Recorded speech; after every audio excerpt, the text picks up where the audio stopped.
ศรัทธาตีนจองห้องวัดเท่าแก่หนุ่มกำใจยิงต่างหลายฝากตอนบ่ายมาก็ได้เปิดวิทยุฟังรายการสารธรรมยามบ่ายซึ่งก็ดำเนินรายการบริหารเวลาโดยต้นตัวแห่งอาตมาภาพเก่ากระผมตุลุงนันชัยวัดนาคเสโนแห่งวัดพระธาตุดอยน้อยตำบลดอยหล่ออำเภอดอยหล่อจังหวัดเชียงใหม่มาปบมาปะกันอยู่2 วันเนอะศรัทธาเนาะวันจันทร์วันการเนาะก็น้อมนำเอามรดกธรรมพองกาอีนะหรือว่าเอาธรรมะบรรยายพองเนี่ยมาเล่าสู่จู้กับพี่น้องศรัทธาญาติโยมวันนี้มาพบมาปะกันก็เป็นวันอังคารเนอะที่21มานี่แล้วก็แฮเนาะ21ก็เดินทันกุมภาพันธ์2566เข้ามานี่เนาะวันนี้ก็เป็นวันที่ว่าบดโมโตโซบ่เนาะนะบุดก็มืดเหมือนกันเด้อดังดินฟ้าอากาศเนาะจะเป็นนั้นมลภาวะจ้ะต่อไปก็จะได้เอ่ยไปตังสถานีวิทยุกันเด้อสถานีวิทยุในเครือข่ายที่เปิ้นได้รับสัญญาณรายการธรรมะช่วงเวลา15 ถึง 17 นาฬิกาเนาะ2 ชั่วโมงตั้งแต่นี้ไปเจริญพรขอบคุณสถานีวิทยุธรรมะของชุมชนเนาะวัดห้วยตองซัก FM 98.75 เมกะเฮิรตซ์อันนี้ก็พี่น้องทางโซนใต้นี่ก็ฟังกันไปโซนใต้ไซใต้ขอบคุณสถานีวิทยุคณะสงฆ์อำเภอฝางจังหวัดเชียงใหม่ FM 100.25 เมกะเฮิรตซ์เด้อพี่น้องเมืองฝางไม่อายชัยปราการก็ฟังกันชัดเจนดีนะขอบคุณสถานีวิทยุคลื่นพระพุทธศาสนาการศึกษาและวัฒนธรรมของวัดฝายหินเนอะ FM 104.50 เมกะเฮิรตซ์องค์ขลุงในเมืองก็ฟังกันไปเนาะขอบคุณสถานีวิทยุมนต์เสียงธรรมวัดบุพารามอำเภอแม่แจ่มเนอะ FM 106.25 เมกะเฮิรตซ์นะแล้วก็ขอบคุณสถานีวิทยุบ้านทุ่งเรดิโอ FM 89.50 เมกะเฮิรตซ์ของประดมพุทธวงศ์เนอะสันป่าตองอันนี้เปิ้นลิงก์สัญญาณกล้องเอาสัญญาณนี่ไปสู่ตันผู้ฟังนะแล้วก็ฟังทางแอปทางไลน์ทางระบบอินเทอร์เน็ตต่างๆด้วยเนาะตุลุงก็มาเข้ารายการก็ส่งกระแสเสียงไปที่ปุ่นที่วัดปากตั้งเจริญวัดปากตั้งเจริญนี่ก็เป็นโหจ่ายส่งไปทางเมืองฝางส่งไปทางองค์คาลงในเมืองส่งไปแต่ละทีแล้วก็ได้ฟังกันถึงจ้องถึงบ้านศรัทธาญาติโยมทั้งหลายในวันนี้ก็เป็นวันอังคารนี่ก็เป็นวันที่มาพบมาปะกันตุลุงก็ได้ได้เกมดังงานคติธรรมพองนะแล้วก็เป็นนิทานธรรมพองเข้าห้ำกำคือพองก่อนอื่นนั้นตุลุงเจาะนี่มาไหว้กันเนาะศรัทธาผลจากการถวายทานโดยความเหลื่อมใสของลิงเป็นลิงนะศรัทธาวานอนหรือว่าลิงนี่นะอันนี้ก็หลวงพ่อฤาษีลิงดำเนาะพระราชพรหมยานนี่เปิ้นก็เล่าให้ฟังเราเขียนใส่สมุดหนังสือเอกประเด็นนี้เปิ้นก็ได้ละสังขารไปหมดนะก็มีหนังสืออนุสรณ์ไว้ในเวลานั้นนี่ก็ยังมีวานอนนี่ก็คือตระกูลลิงบอกอย่างนี้นะมีวานอนหรือว่าลิงตัวหนึ่งนะลิงตัวนี้ก็หันจ้างมันหันจ้างนั้นลุกขึ้นแล้วก็เอาทำกายกับอภิวาทจริยาวัดในองค์สมเด็จพระสัมมาสัมพุทธเจ้าคือมันทำกิริยา จ้างนี่มันแสนลู่นะสะดาเด้อเอาไปพอนะสะเติมมันหันคลิปนะเฮาหันคลิปว่าโอ้จ้างใส่บาตรก็มีนี่สะดาเฮามาพอนะจ้างใส่บาตรก็มีจ้างไหวก็มีนะจ้างนาลาคีลิงอันนี้มันจ้างในในพระพุทธศาสนาเนาะในพุทธประวัติแล้วก็มลิงหันจ้างอภิวาทเนาะอภิวาทคือเคารพไหวคล้ายๆกับไหวพระพุทธเจ้านะลิงมันก็คิดว่าจ้างทำใดเฮาก็ทำใดเหมือนกันรู้นะจ้างทำอย่างใดเฮาก็ทำใดอย่างนั้นจ้างทำอย่างใดเฮาก็ทำใดอย่างนั้นนะจ้างตัวใหญ่เฮาตัวน้อยนะเมื่อจ้างถวายพระพุทธเจ้าใดผลไม้โดยผลไม้นะจ้างทำวัดปฏิบัติพระพุทธเจ้าใดจ้างนี้บ่มีมือมีแต่จ้างมีแต่งงนะก็เฮานี่มีตึงมือตึงเท้าไว้ดอกเท้าเฮาก็เอาเป็นมือใดเพราะว่ามือเท้าตีนของบอกนะมันอย่างอันมือนะมือของเฮาก็ใจปิ้นอันเมื่อใดก็ได้เหมือนเอาปิ้นเท้าก็ได้นะมือของเฮานี่เอาเป็นเท้าก็ได้เอาเท้าเอาเป็นมือก็ได้นะตึงด่านหน้าตึงด่านหลังใจได้สารพัดตึงเท้าตึงมือเป็นอันว่าเฮาเนี่ยได้เปรียบกว่าจ้างนี่ลำพองตัวหรอกแต่ว่าตัวเฮานี่เล็กกว่าจ้างตัวน้อยกว่าจ้างแต่ถึงว่าเฮาจะตัวเล็กก็จะมีความสามารถเนี่ยฉะนั้นเมื่อว่าเฮาตัดสินใจตั้งใจนะเมื่อตัดสินใจดังนั้นแล้วมันก็มีความเหลื่อมใสในองค์สมเด็จพระศาสดาพระสัมมาสัมพุทธเจ้านะลิงตัวนี้มันก็จึงเที่ยวไปแอวไปในแผ่ในป่ามีอยู่หันวันหนึ่งมันไปปะหั่งผึ่งลวงพึ่งเลยดอกที่กิ่งไม่หาตัวเมนะคือหมายความว่าเมมันมีการลวงมีการหั่งผึ่งเนาะแล้วมันจึงได้หักเอากิ่งไม้ที่มันมีหั่งผึ่งนั่นนะแล้วก็ได้นำลวงผึ่งนั้นมาพร้อมกับกิ่งไม้เข้าไปถวายองค์สมเด็จพระสัมมาสัมพุทธเจ้าแล้วก็เด็ดใบตองนะใบตองตึงกับใบเหงใบตองตึงจ้ะใบตองตึงเนี่ยมันใหญ่เนอะสะท่าเนาะแต่มันก็เอามาปูแล้วก็เอาลงลังผึ่งนะเอามายองตีนั้นตององค์สมเด็จพระสัมมาสัมพุทธเจ้าก็ทรงรับไว้นะว่านอนก็จ้องมองดูคิดว่าองค์สมเด็จพระสัมมาสัมพุทธเจ้าจะเสวยหรือไม่ก็จ้านะก็หันว่าองค์สมเด็จพระจอมไตรนะฮับแล้วแต่ก็เป็นนิ่งเฉยอยู่ก็บาเสวยบาเสยน้ำผึ่งจึงคิดว่าเป็นพอเหตุได้จ้าเป็นพอเหตุได้เนาะเฮาหรือว่าพระพุทธเจ้าหันว่าเฮาเนี่ยเป็นลิงตัวเล็กตัวน้อยบ่มีกาเต้าจ้างจึงเอาน้ำผึ่งที่วันมาหือก็มันเสวยนะลิงวานอนก็จึงย่องเข้าไปดูไก่ก็หันว่าจับปลายไม้เอาอันมือไปจับอยู่ปลายไม้กิ่งไม้นะองค์สมเด็จพระสัมมาสัมพุทธเจ้าถือแล้วก็พินิจพิจารณาดูลิงนะก็หันผึ่งตัวอ่อนตัวน้อยๆนะตัวน้อยๆมีอยู่หัน2-3ตัวปิ้นมันมีลูกน้อยนี่ดูกันเนาะก็ก้อยๆเอามือ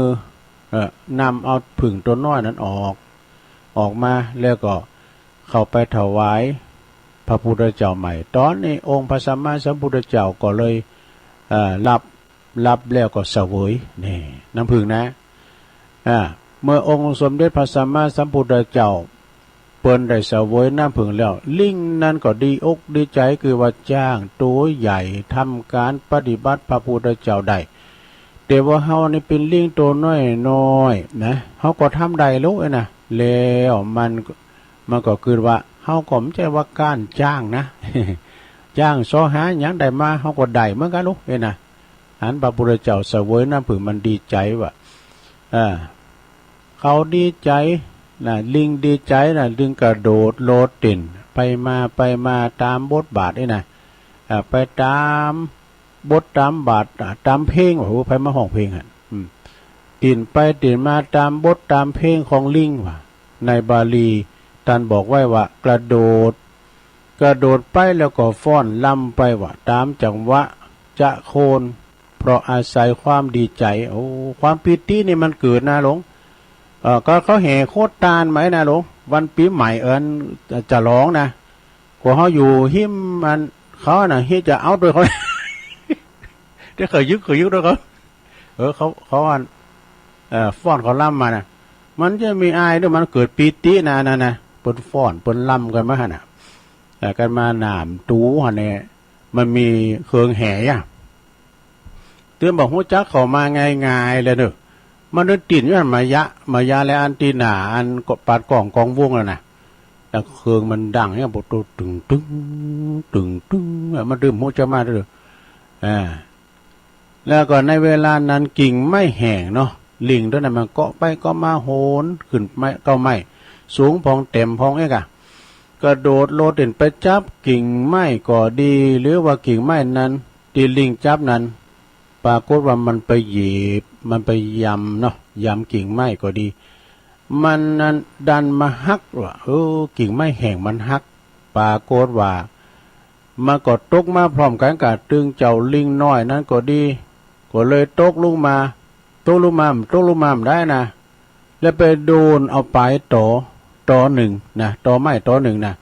ปรากฏว่าลิงตัวน้อยก็เลยถูกปลายไม้ต่อไม้นั่นนะเสียบเข้าไปในร่างกายเลยตายไปว่านั่นลิงตัวน้อยนั่นคือตายไปนะโดยความดีใจปีติที่ได้ทำบุญทำทานนะก็เพราะอาศัยที่มีจิตเหลื่อมใสในองค์พระสัมมาสัมพุทธเจ้าพอตายไปจากความเป็นลิงแล้วนะปรากฏว่าได้ไปบังเกิดบนวิมานทองสูงวิมานทองคำนั้นสูง30 โยชน์ก็บ่ดูในตาวติงสาสวรรค์มีเทพอักษรปั้นนางปินบริวารโอ้ลิงเนี่ยได้เป็นไปปุ่นบังเกิดสวรรค์บ่เนาะถึงตอนนี้ตานก็จะเกิดว่าเกิดได้เพราะว่าอย่าลืมว่าลิงตัวนี้นะมีความนึกถึงพระพุทธเจ้าหรือว่าพระผู้มีพระภาคเจ้ามีความเหลื่อมใสในพระองค์ถวายทานนะถวายทานโดยของนิดหน่อยนิดหนึ่งนะเพราะหน่อยเดียวนะคือหั่งผึ่งลวงผึ่งตามตีเขาสามารถหาได้นะโดยมาถวายแล้วก็พระพุทธเจ้าเสวยแล้วก็ดีใจว่า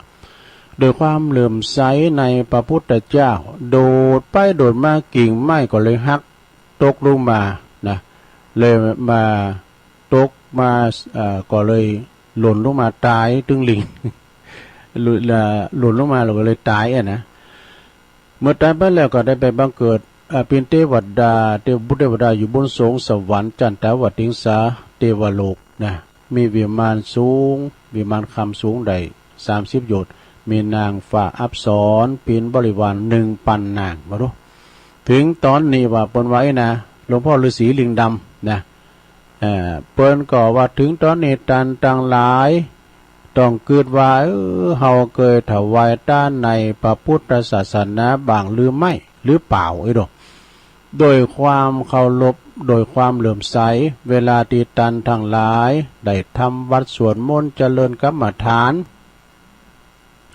ท่านมีความเหลื่อมใสในองค์พระสัมมาสัมพุทธเจ้าหรือเปล่าดอกวัดกำลังใจของท่านดูหรือว่าสักแต่ว่าทำเนี่ยว่าถึงว่านะสวดมนต์ถึงว่านะเนาะถ้าว่าสักแต่ว่าทำตันก็สู่สัตตลิสารบ่ได้เด้อคือลิงนะบ่ได้นะหากว่าตันทำโดยความเหลื่อมใสต่างอกต่างใจก็จงดูลิงที่เป็นตัวอย่างนี่ถวายทานนิดเดียวไปเกิดเป็นเทวดาอยู่บนสวงสวรรค์จันทวติงสาได้แน่จบอันนี้ซะได้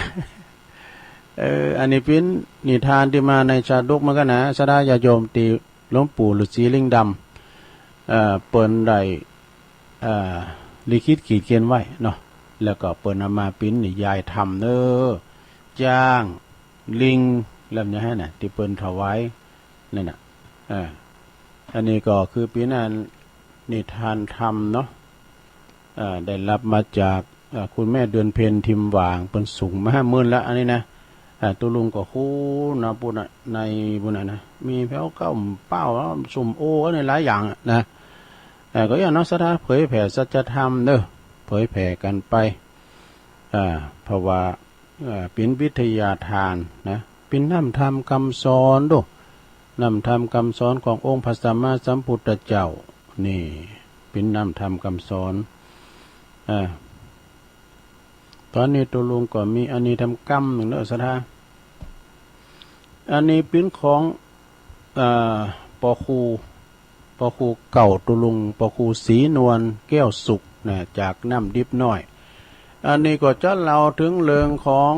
หลวงปู่มั่นภูริทัตโตนี่เปิ้นคำสอนเปิ้นจัดดีเนอะศรัทธาเนอะคำสั่งคำสอนของหลวงปู่มั่นภูริทัตโตเปิ้นสอนไว้ว่าร่างกายของเฮานี่นะเป็นที่อยู่อาศัยของจิตและก็เป็นตั้งเดินของจิตเปิ้นเปรียบเหมือนแผ่นดินย่อมมีตั้งน้อยตั้งใหญ่หลายสิน หลายเส้นทางนี่นะเป็นที่สัญจรของสัตว์ทุกหมู่เหล่ากายเป็นที่อาศัยของจิตเป็นที่เที่ยวไปเที่ยวมาของจิตถ้าจิตมัวยึดว่ากายนี่เป็นของกูเมื่อใดนะถ้าเกิดเมื่อใดนะแปลว่าเมื่อนั้นยอมได้รับความโศกเศร้าเสียใจเพราะว่าธรรมชาติของดีเนี่ยนะทั้งหลายยอมเกิดมาจากแต่ของบดีอุปมาเหมือนกับดอกปทุมมาชาติหรือว่าดอกโบนี่นะมันสวยงามแต่เปิ้นเอาไปปูชาพระเจ้าเนาะปูชาพระยอมเกิดมาจากโคลนตมนี่อันเป็นของสกปรกปฏิกูลน่าเกลียดนี่แต่ว่าดอกโบนั้นเมื่อเจริญ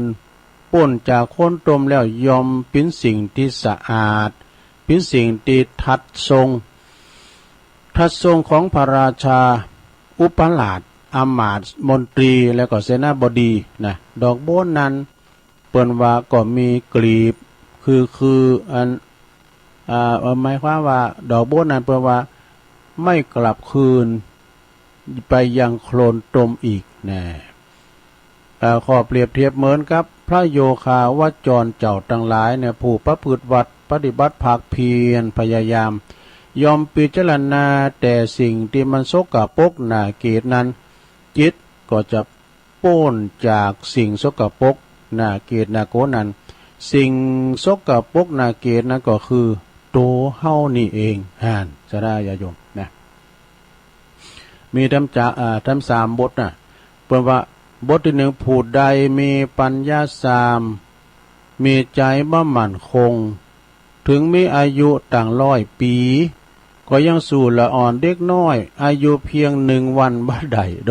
แต่เปิ้นมีปัญญานะใจความภาคเพียรพินิจพิจารณาอยู่ประเสริฐกว่าบุคคลคนนั้นนี่แล้วก็2เนาะทุกอย่างในโลกนี้มีสภาพอันเป็นอันเดียวดุจหน้ากองใจเนาะโลกนี้ก็ลาบลงหมดก็คือสว่างลงเตียนร่างกายของคุณเฮาประมวลเข้าดังเดิมเนี่ยแล้วก็3เกิดมาแล้วก็มีความแก่มีความเจ็บมีความตายแต่ก่อนจะตายตานนี่ตานอย่างลิงตานน้ำผึ้งน่ะตานทันได้ตานแล้วหรือไม่วะนะแล้วก็ศีลทันมีความรักษาศีลรักษามีรักษาศีลหรือไม่ภาวนาตันได้เจริญจะตันบ่เคยเจริญก็คือเจริญวะนะจึงจะบ่เสที่ที่เกิดมาปบใส่พระพุทธศาสนาจึงสมกับที่ได้เกิดมา เป็นคุณเนี่ยและสาธุสาธุสาธุแน่จบสระและเปิดมีคติธรรมคำคมต่อไปท่านหน่อยว่าคนเฮาฉลาดรอบรู้ในของที่คนอื่นแต่ว่าโง่ไม่กลับมาสำรวจตรวจตาในเรื่องของตัวเองบ้างเฮาไปพอเปิ้นเราควันเปิ้นมันโมเนี่ยก็ซะได้เนาะประมาณนั้นแหละแต่ว่าเฮาลองพอเฮาบอกเราเนี่ยอันนี้นะอันนี้ของหลวงปู่มั่นภูริทัตโตมีหลายหลวงปู่แหวนเขาก็มีก็ก้อยเราไปตัวหน่อยนะซะได้เนาะพระคุณนวรัตน์ก็มีนะมีหลายครูบาเจ้าพรหมมาเขาก็มีเราไปแล้วหรือแล้วก็ของทำไผ่นั่นน่ะอันนี้เป็นเรียบเรียงไว้นะหลวงปู่ขาวอนาลโยนะหลวงปู่ชาสุภัทโทโดหลวงปู่ฟั่นอาจารโลโดมีหลายอยู่ก็เอามาว่ากันตัวหน่อยในเมตตาธรรมประครูศรีนวลแก้วสุขเนี่ยเป็นสูงมานะสระสูงมาแล้วก็ตอนนี้ไปตุลุงก็อันนี้ติ๊กไว้เหมือนกันนะติ๊กไว้นี่ทานมานี่หน่อยเนาะพูดมากเป็นเหตุนี่พูดนักก็เป็นเหตุได้ลองฟังเหมือนนั้นลงเนอะนี่ทานกล่อมโดยหนังสือของตุปีจำเริญโชติธรรมโมเป็นภาษาลิตะชาดกพูดมากเป็นเหตุเนี่ยพูดนักก็เป็นเหตุอันนี้ในวังบุนะก็เดี๋ยวจะเล่าฟังนาเจตวันวิหารเนี่ยพระพุทธเจ้าเป็นทรงตรัสเป็นตรัสชาดกเรื่องนี้แก่พระภิกษุเตียนดีดหินใส่ตาของหงส์ว่ะเนี่ยเปิดสั่งสอนว่าปิ่นการกระทำที่บ่สมควรโตปิ่นตุเจ้าปิ่นศีลแทนที่จะใจความเชี่ยวชาญเชี่ยวชาญในการดีดบ่หินเนี่ยทำคุณประโยชน์ดังเช่นที่เคยทำมาแล้วในชาติก่อนมีความว่าอย่างนี้ในอดีตนี่พระเจ้าพรหมทัตนี่นะเป็นปิ้นพระราชาครองเมืองปาราณสีก็มีอมาตย์ที่อู่นักนะอู่ย่อยมาดูอู่อย่างผีซ้อนอู่อย่างนกจอกแจ๊กมันป้อมหึงเป็นในซ้อนนี่นะอู่นักลำไปนะแล้วก็บอกหู้จักกาละเทศะคุณหนึ่งปีนั้นอำมาตย์คุณหนึ่งนะที่เป็นหู้กาละเทศะแจ๊บนะเป็นมีหวังซ้อนทำให้เวลาประชุมดีกาเปิดจะจวยราชดรยืดเยื้อเป็นอันมากนะมันแล้วแฮมมันก็ยืดเยื้อเนาะนานสรุปเอก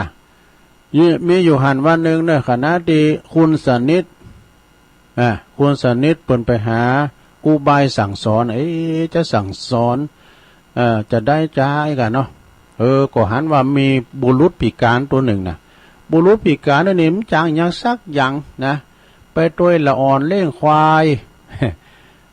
แล้วก็มันมีฝีมืออย่างหนึ่งเนอะละอ่อนแค่ตัวนี้นะละอ่อนแค่คนนี้มันดีด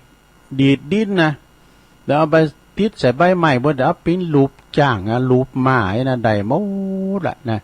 การละอ่อนเล่งควายคิงเราแปลงคุ้นเหรอแปลงคุ้นเหรอเนี่ยแปลงคุ้นคิงเราแปลงรถเครื่องเหรอมันแปลงได้หมดนะมันแปลงแล้วมันมีฝีมือเนาะเขาก็ปั้นเข่ามันกินเนี่ยกันปั้นเข่ามันกินแล้วพอดีมันจุกดีกันเนาะอุปราชเนี่ยก็หันว่าคุณพิการเนี่ยมันผู้นี้นะมันเป็นนักดีดหินใส่ใบไม้เป็นรูปสัตว์ต่างๆได้นะมาก็จึงนึกอุบายกันนะโดยปาบุรุษพิการนี่เขาเฝ้าพระราชาก็จึงคือบุรุษพิการเนี่ยนะถือเอาสมมาตรมูลแปะเลยขี่แปะเนี่ยกะยากระต่ายขี่แปะตึงแนะตึงนง เอาขี่แปะเนี่ยนะเวลาอำมาตย์มาก็ดีดใส่กัม ติ้มปากกันเนาะแล้วมันก็หูโตนะไปดื้อบุรุษพิการนี่ก็ดีจะได้ก็มากัมหรือ มันแม่งเงี้ยมาเข้าปากเนี่ย มันยังเข้าใจเลยนะ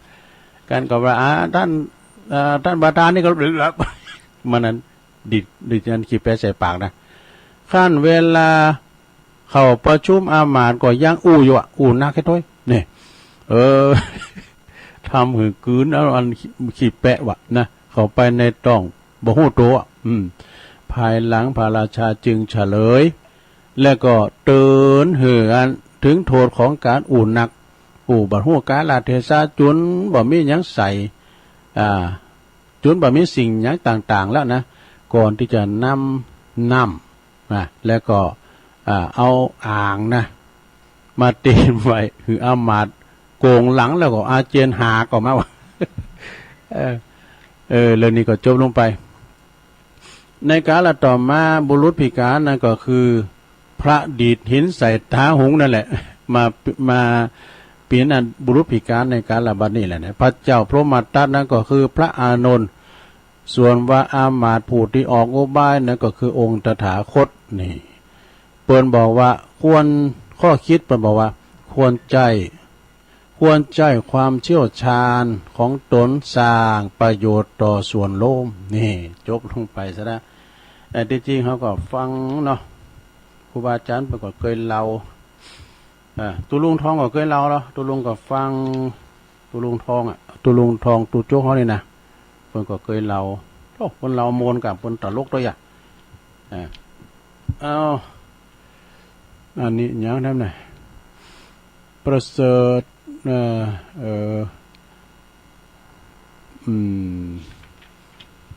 ตุลุงเอาไว้ไหนเดี๋ยวกันสถานพี่มีเห็มหน่อยเรานะวานอนทุศีลเจ้ากับวานอนอันนั้นเปิ้นมีศีลนะวานอนบอกของเจ้าเนี่ยเปิ้นมีศีลกะวานอนเจ้าเปิ้นมีศีลกับเปิ้นถวายน้ำผึ้งดูนะแก่พระพุทธเจ้าแต่อันนี้วานอนทุศีลนะที่จุดปัฏฐานชาดกวานอนทุศีลเนี่ยอันนี้ก็เป็นธรรมชาดกนั่นเด้อณเชตวันวิหารพระพุทธเจ้าเปิ้นทรงเปิ้นตรัสชาดกเลยในสอนเปิ้นสอนพระภิกษุก็คือตัวเจ้าตุนหนึ่งนะตีปิ่นคุณชอบหลอกลวงผู้อื่นอยู่เป็นนิดมีใจความว่าในอดีตนี่สดาญาติโยมทั้งหลายพระตถาคตของเฮาเสวยพระชาติในตระกูลพราหมณ์เนอะนะเมื่อเจริญวัยใหญ่นากาบ้านขึ้นมาแล้วก็ได้ไปศึกษาที่สำนักตักกศิลานะลำเลียนจนแตกฉานแล้วก็มาบรรพชามาบวชเป็นพระฤาษีจนสำเร็จฌานเนอะสั่งสอนลูกศิษย์ลูกหาเป็นอันมากมายลูกศิษย์ลูกหาอันมาปึงใบบุญของพระฤาษีนั่นก็เวลาว่าได้การอบรมแล้วก็ไปเป็นบุคคลดีของสังคมไปสวาหากินโดยสุจริตธรรมก็เลยมั่งมีสีสุขกันนะอยู่ในศีลในธรรมรักษาศีล5ประจำใจสั่งสอนลูกศิษย์มากมายเนี่ยเจ้าบ้านเจ้าเมืองก็ปากันเลื่อมใสในจริยวัตรนะถวายข้าวน้ำโปจนะอาหารอย่างบ่ขาดเนอะนะครั้งนั้นก็ยังมีวานนอนตัวหนึ่งวานนอนนี่เป็นวานนอนเกเรนะซะนะมันจะอย่างโตมเจ้านะวานนอนตัวนี้มันหันบริสีได้อยู่ดีกินดีกันเนาะคือมันจะอยู่ดีกินเปิ้นมาถวายของหนักได้กินได้ชันดีกันมันจึงคิดจะเล่นแบบกันนะคิดจะเล่นแบบของมันโดยความโดยการจะปูชาพระอาทิตย์วะนะปูชาตะวันเนาะโดยการว่าทำเหือนสัทธาทั้งหลายน่าเจอถือดูน่าเจอถือโอ้ท่านอย่ามาพอเนี่ยตะวันเพ่งกับศีลวะนะถ้าว่าเมื่อพระฤาษีได้ยินเนาะได้ยินสัทธาเปิ้นมาเหลื่อมใสกันนี่กะแล้วก็เลยบอกว่าพระฤาษีมันเปิ้นบอกว่าศรัทธาญาติโยมก็อันนั้นมันก็ได้เป็นจอมปลอมเด้อไอ้กันเนาะอันนั้นเนี่ยมันจะจอมปลอมมันจะของแต้ก็คือว่าเป็นว่าไปตามอาตมานี่ไปบิณฑบาตนะมันได้คอไฟให้ก็มันมาเผาอาสลมของอาตมา มันเป็นลิงเกเรไอ้กันเนาะ มันมาเผาแล้วมาบุบหมอบุบไหของอาตมานี่แล้วหมดอ่ะนั้นนำตุนกันโตก็ข้อกุดมาบ่ะมันโขดกับมันเคี้ยนเนี่ยมันคอยเหมือนอันลิงอันวานอนนี่นะเดี๋ยวกินดีก็ไอ้น่ะคอไฟเดี๋ยวคอไฟอยู่ในมือแล้วก็เผาชิบหายแล้วมึง เผาเพิ่นแล้วก็บุบหมอบุบไหบุญเมียนะศรัทธาญาติโยมก็หูมันน้อยมันอันธพาลนี่เนาะยังบ่หูเนาะธรรมชาติของว่านอนเนี่ยธรรมชาติของว่านอนเนี่ยมันก็คือลิ่นไปแล้วก็ทำสิ่งที่ของมันพินาศไปเนี่ยต่อมาเมื่อพระฤาษีไปทำธุระต่างบ้านต่างเมืองมันก็แอบมาเผาอาสลมจนวอดวายวะทำลายเขาของปีนอันหมากหนักเลยดอกนะป่วยเปิ้นเอาไว้มื้อนั้นก็เมียมากินบ่ดอกอาหารลิงเนาะเจ้าบ้านเจ้าเมืองฮู้ดังนั้นแล้วก็ปดปากันเหิบกะไล่ติดเอาไปอยู่ที่หาดน้ำซ้ำเนี่ยมันก็เลยหนีเข้าป่าไปจบซะนะเปิ้นก็บอกว่าในกาลต่อมา วานอนนั้นก็คือวานอนที่หลอกวานอนก็คือพระภิกษุที่หลอกลวงคนอื่นในพินิจในการละบัดนี่แหละนะหมู่ดาบทที่เป็นศิษย์ของอาจารย์นั่นก็คือพุทธบริษัทเนาะแล้วก็ฤาษีผู้เป็นอาจารย์นั่นก็คือองค์ตถาคตนั่นเองข้อคิดเรื่องนี้เพิ่นก็บอกว่าผู้มีปัญญาย่อมไม่หลงในอุบาย แกล้งคอเส้นเตอนี่ไปโดนเนี่ยไปโดนนั้นเนี่ยก็อัน ไผหลอกไผเพื่อเราเป็นนิมนต์น่ะแกล้งคอเส้นเตอน่ะผมเก็บผักหวานอยู่เนี่ย เก็บผักหวานอยู่อ่ะ สถาตุลุงก็ขอประกาศในสักน้อยเนาะสถาเนาะก็มีข่าวบริการ2-3 ข่าวเนาะคือว่าก่อนที่จะสิ้นเดินกุมภาเนี่ยนะก็ขอประกาศข่าวสารงานบุญในเดือนกุมภานี่สักน้อยเนาะเพราะว่าตุลุงก็ไม่ได้เข้ารายการบุกผมได้เข้าเถอะในวันที่27-28 กุมภาพันธ์นี่นะเจอรวมงานแอวงานประเพณีสงน้ำองค์พระพุทธรูปและอนุสาวรีย์กูอัฐิกูบรรจุอัฐิครูบาสิงห์แก้วหรือว่าสิงห์แก้ววชิระธรรมโมหรือว่าท่านพระครูศรีหะธรรมรัตน์เนอะอดีตเป็นเจ้าอาวาสวัดแพะโป่งนี่ก็อยู่ตำบลเหล่ายาวอำเภอบ้านโฮงนะณวัดแพะโป่งเนอะตำบลเหล่ายาวอำเภอบ้านโฮงในวันที่27-28นะก็ไปกินแปะตาลไปส่งน้ำปีนี้เปิ้นจัดเป็นปีแรกเนอะนะก็มีตุปีบอลเขาเนี่ยพงศพัฒน์เขาเนี่ย ปโลนิกรคำดือเกียรติเขาปอนั้นอายปอนั้นอายก็ไปกินแปะตาลเนอะนาทีหันตุลุงเคยไปช่วยงานลายเตืองานตัดไว้ลูกนิมิตการเนี่ยวูบเปิ้นปิ้นกันเนอะปโลนิกรว่ากรรมเดียวเนี่ยโปรโตซักซิดแล้วก็วัดเปิ้งก่องงามกว้างด้วยนะงานทำงานเนี่ยโยมเนี่ยขอประกาศก่อน อันนี้ก็ไม่ใช่ใจไก่นะขอเชิญท่านเศรษฐีใจบุญในทุนใจดีผู้มีบารมีต่างหลายรวมงานบุญเนอะยกยอดชัดพระธาตุอินแขวนจำลองยกยอดชัดพระธาตุอินแขวนจำลองแล้วก็รับปิ้นเจ้าภาพตอดผ้าป่าสามัคคีเปิดสร้างห้องน้ำจำนวน8 ห้องละ 20,000 บาทเนอะในวันอาทิตย์ที่26 กุมภาพันธ์พศ2566ในเวลา9 โมงเนอะกองบุญละ200นะจำนวนถึงหมดนะก็2566กองบุญเนาะณที่วัดกู่แก้วนาคาราชเนอะตำบลน้ำดิบอำเภอป่าสร้างจังหวัดลำพูนในระหว่างบ้านวังสวนกล้วยและบ้านตามใหม่นะก็วันที่25นี่ก็เป็นวันตกแต่งหางดาตาลแล้วก็วันที่26เป็นวันติด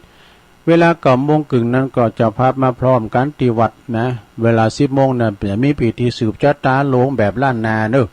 ก็จะมีสืบชะตาโลง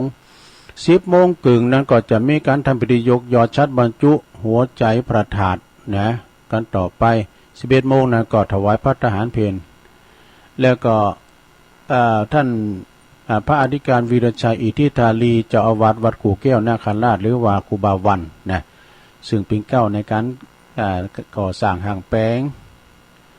ประหลงมานพขันนาแลผู้ใหญ่บ้านวังสวนกล้วยนะประโลพ่อครูคำมูลธรรมขันพ่อแก่วัดเฮาเนาะแล้วก็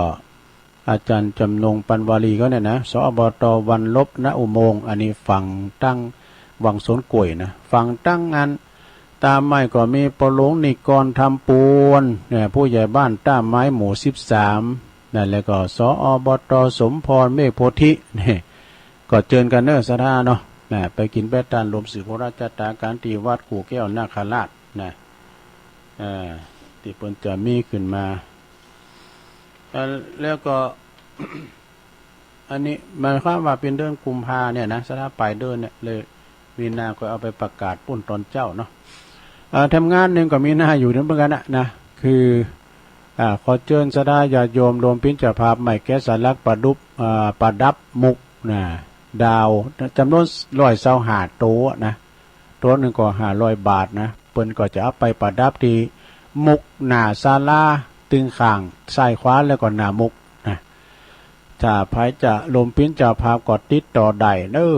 ซึ่งเปิ้นก็แก้สลักไม้ซักทองอย่างที่มีลักษณะปินดาวแล้วก็ประดับหน้าบันวิศาลานะแต่เจ้าได้รับสายจากคุณแม่บนลันจำปาอิ่มพร้อมลูกหลานนะจากบ้านบกก้างอำเภอสันกำแพงเปิ้นรับดาวประดับหน้าแนบก็2 โต๊ะ 1,000 บาทตุลุงก็ได้ประกาศให้เปิ้นโทรมาตุลุงก็เขียนไล่ไปหาท่านพระครูอภิวัฒนวิกรมไปก่อนรับทราบนะรับทราบแล้วนะแล้วก็แฮมกัมนึงก็วันที่9 เมษายนโยมเนอะ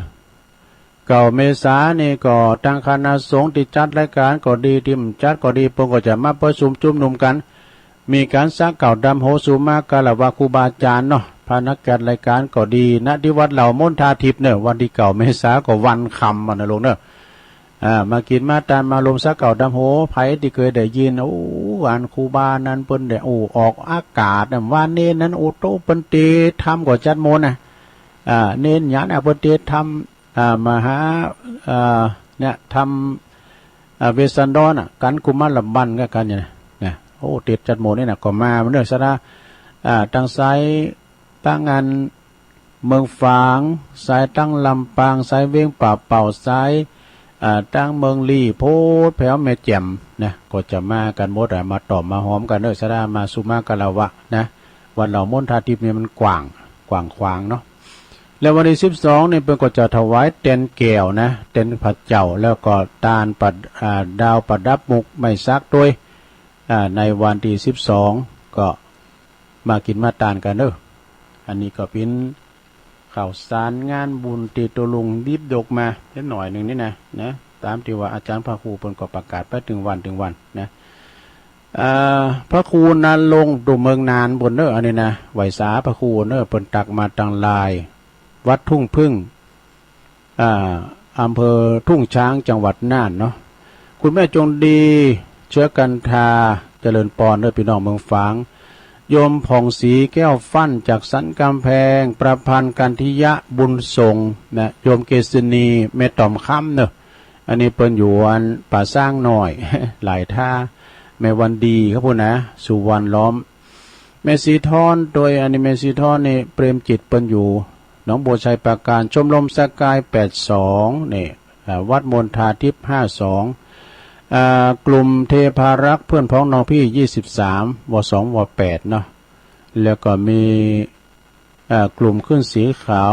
140ด้วยนะแล้วก็มีคุณโยมแม่กันดาศรีเนตรโดยฟังอยู่เนอะชัดเจนดีตุลุงนะคุณแม่ครูเพลินพิษทิพลึกนะจากบ้านแป้นไหวสาตุลุงฟังอยู่เจ้าโยมนวลนิชาวชาติโดยโยมยุพินหอมมาลาปีน้อยจากแม่หยวกด้วยก็โทรเข้ามาชัดเจนดีคุณแม่เดินเพนทิมหวางเนี่ยแม่เดินเพนนี่ก็อยู่น้องหานนำบ่อโลงเนาะเปิ้นก็ฟังเจ้าก็ตุลุงออกรายการเลยมาเลยพิญญาเนาะตุ ลุงนั้นบ่ลืมปิดระบบที่บ้าน ขออนุโมทนาก็อันนี้ก็จบไปนะตักตังลายแล้วเดี๋ยวตุลุงก็จะร้องวางสายหนาไม้นะลงเนอะใครจะโทรมาก็โทรมาสัก4-5สายแล้วก็จะพักให้หน่อยนะพักเบรกด้วยพักเบรกแล้วก็เดี๋ยวจะเล่านิทานนะรอบ2เดี๋ยวจะเล่านิทานเรื่องหยังเรื่องนิทานต้นไม้แก่ขอฝน เคยเล่าแล้วนะเอามาปัดฝุ่นเนาะต้นไม้แก่ขอฝนก็เหมือนกับปอแม่ลูกเนี่ยนะที่แม่ก็ขดายได้นะสตั้งมันกลุ่มได้แม่ก็ล่อไปน่ะรอเข่ามันได้อ้าวไวสาเนออาจารย์เน้นหลักนิมนต์เลยครับครับไวสาครับหลวงลุงครับโอ้วันนี้ก็ ได้ฟังเนาะวานอนตัวดีก็มีตัวบดีก็มีตัวดีก็ใครสร้างบุญจนที่ว่าตัวเก่าตายก็บาดเสียใจ แต่ตัวนั้นกับไปเฮียนแบบพระฤาษีได้ฌานดีเฮาก็เฮียนแบบเต่งตะวันเห็นเลย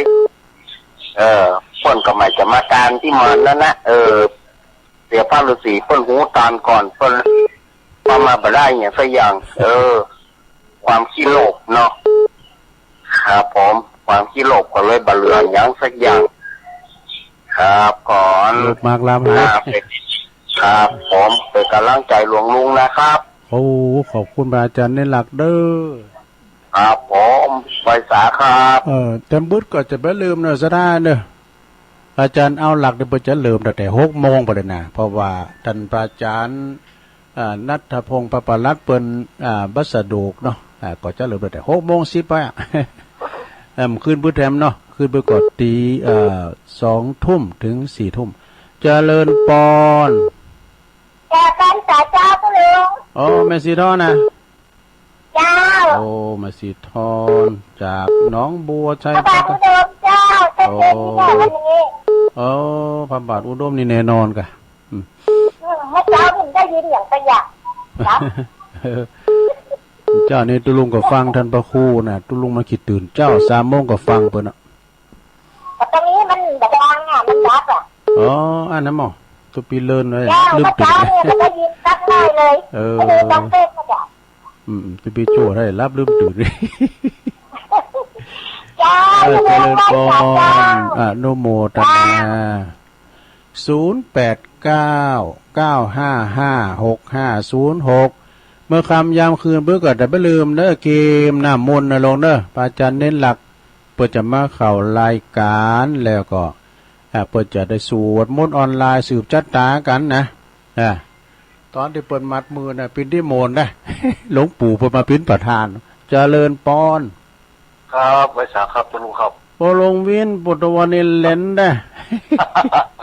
ก็เลยเอาก่อนเลยอ้ากะลงวินสันขีดเล็กเนาะกำลังใจเด้อโอ้ขอบคุณปลงเด้อโอ้สาธุไวสาครับปลงวินนี่ปุดตัวลายด้อยมาเนี่ยเป็นสายตรงเลยนะ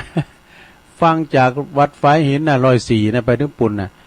ตอนนี้ก็ไปนะปงดอนเขาเนี่ยหมวนแม่ฟองปงดอนแม่ตาแม่ตันในเขานี่หายไปนะแม่สังเงียมก็เนี่ยจังฟังกันอยู่ก่อโทรกันมาพร้อมกันเด้อเจริญปอนติดแล้วตั้งได้ฮัลโหล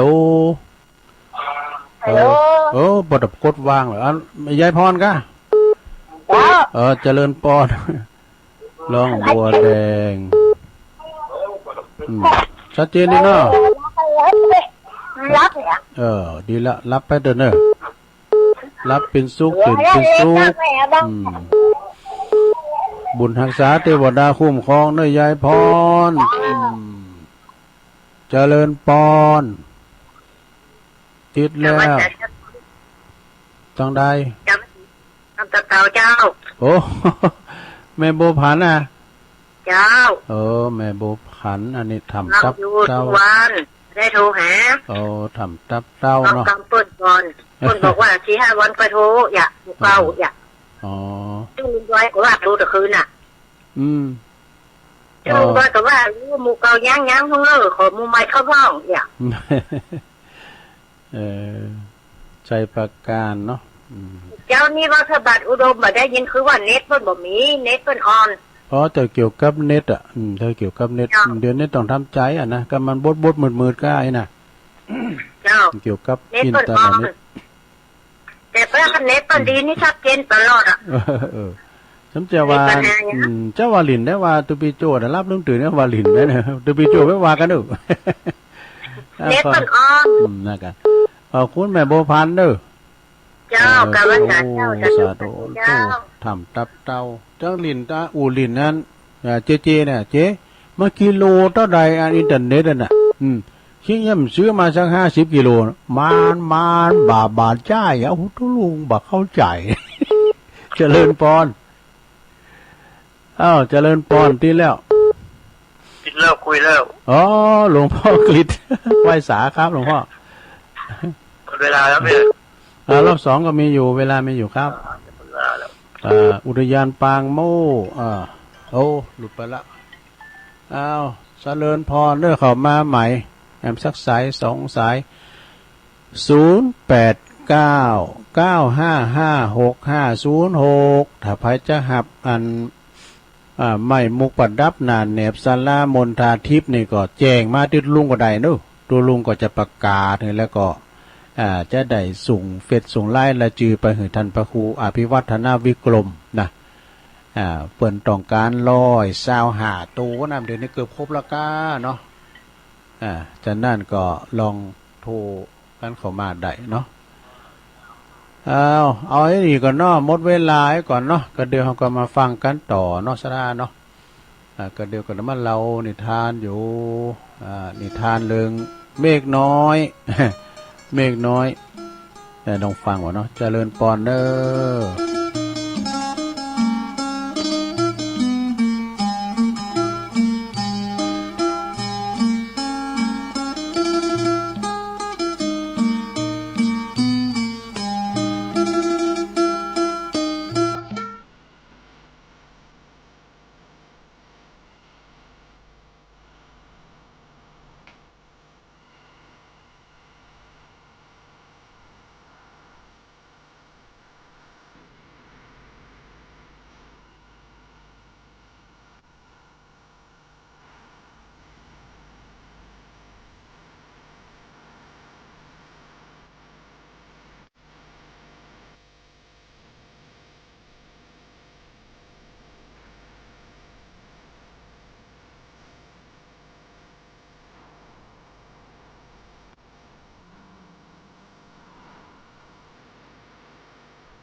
เอาแล้วศรัทธาญาติโยมทั้งหลายมาปบมาปะการโจงที่สองสุดท้าย ขณะนี้ท่านทั้งหลายกำลังรับฟังรายการสารธรรมยามบ่ายซึ่งดำเนินรายการโดยต้นตัวแห่งอาตมาภาพเก่ากับผมตุลุงนันชัยวัฒนาคเสโนจัดรายการอยู่ที่วัดพระธาตุดอยน้อยตำบลดอยหล่ออำเภอดอยหล่อจังหวัดเชียงใหม่ส่งกระแสเสียงสัญญาณปฏิวัติปากตั้งเจริญปากตั้งเจริญในปิ้นโหดจ่ายนะถ้าว่าปากตั้งเจริญบับปิดระบบก็อย่างได้ก้านะตุลุงก็เข่าไม่ได้ไผก็เข่าไม่ได้นะตอนนี้ก็ดังกันไปหมดเนาะลืมประกาศไปนะวันที่23เด้อที่วัดเป็นเรียกว่าวัดม่อนปิ่นตะโปธาราม พระเจ้าหลวงบุญนะเมืองฝางบุเปิ้นจะมีการทำบุญประเพณีประจำปีเปิ้นกันเนาะวัดตุปิเลินเขาเนี่ยนะตุปิเลินเป็นพำนักอยู่ห่างกันเนาะแล้วก็หลายก้อหลายตุนโดยเมตตาบารมีธรรมในพระเดชพระคุณหลวงพ่อท่านพระครูสุจิตานุรักษ์ด็อกเตอร์เจ้าคณะอำเภอฝางเปิ้นก่อปิ้นประธานในการสร้างโอ้ยพระเจ้านี่ตามที่หารมานี่ใหญ่เลยเปิ้นหมดนะลงเด้อ แล้วเปิ้นอยู่บุญมอนบุญดอยด้วยนะเฮาอยู่ที่หันในหันหมดอะองค์ขลุงในเมืองฝางนี่หันหมดอะนะหันวัดหันว่าหันเพราะสนามบินก็เนี่ยสนามฟุตบอลกะ วัดนั้นก็สงบลมเย็นดีนะเปิ้นจะมีงานเด้อสถานเด้อ23พุ่งฮื้อเนี่ยกะโดยคณะสงฆ์เฮานี่ก็ได้มอบหมายในเมตตาธรรมอาจารย์ท่านพระมหาสมชาติชาตปัญโยไปปิ้นโตแทนเนาะเปิ้นก็จะไปรับไปนอนไปพวกก้าวันที่22อ่ะเนาะนะโอ้ยเสียดายอยู่ไก่มันกับเตือก็มันแบบมีรถในนาดรุงนี่นะ มันเป็นเลยว่าตีนกุดเนี่ยเนาะ มันมีรถอ่ะเนาะมันไปไหนก็เปิ้นมาหับก็ถึงได้ไปลองอย่างท่านมาหาเนี่ยเปิ้นอย่าเปิ้นลองหนได้อ่ะบึดโผทั้งนึงบึดโผทั้งนึงเปิ้นนี่จิตอาสาได้กันเนาะไปตานเมนว่าไปตานเนี่ยโอ้ยไปเพียวนะแม่แจ่มก็อุ้ยพันก็อุ้ยเนี่ยที่เปิ้นเสียแก่ชีวิตไปเนี่ยเนาะช่วยเหลือสังคมไปตัวลุงก็ใจก็ตึกอ่ะนะใครไปให้กูตีกูแหงอ่ะนะ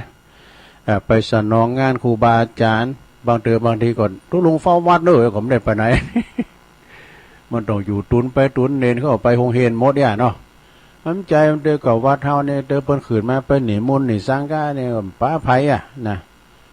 ชับเดือก็เอามาเน็บไว้ที่สถานีนี่ก็มี ก็บ่ได้ลืมนะเด้อวันพุกวันฮือเนี่ยนะวันที่23เนี่ยเด้อที่วัดม่อนปิ่นตะโปธารามพระเจ้าโลงเน้อเมืองฝางบุญนะเปิ้นจะมีงานเปิ้นว่าศรีมหาโพธิ์เนาะในเมตตาธรรมหลวงพ่อพระครูสุจิตานุรักษ์แล้วก็ตุปีเลินตุปีจำเริญโชติธรรมโมเขาเนี่ยนะเปิ้นจะมีงานพร้อมเลยเนี่ยไปพระจะไปเปิดโรงทานพระจะไปหับโรงทานไปหับสังฆะเนี่ยไปรวมทำบุญบริจาคปูชานำทาสก็เนี่ยก็เจิญกันได้เด้อสถานเด้อเมืองฝางนี่มีเสน่ห์หลายอย่างนะก็เขาไปใช้ประการเนี่ยบ้านจองหอเฮิรนบดตีดกันไปหมดเลยตรงนั้นอันที่มันขาดซ้ายหอบ้านเปิ้นบ้านทีตีติ้มเป็นปิ้นตึกเป็นลามเปิ้นโอ้เปิ้นลำรวยกันว่าท่านาเป็นปึกแผ่นเนี่ยนะเนาะแต่เจ้าก็มีสามเณรเอาลักปัญโยนันแห่งวัดสันเมืองนะซึ่งเปิ้นก่อแต่บึดเปิ้นจะมาเข้ารายการเนี่ยลงเนาะ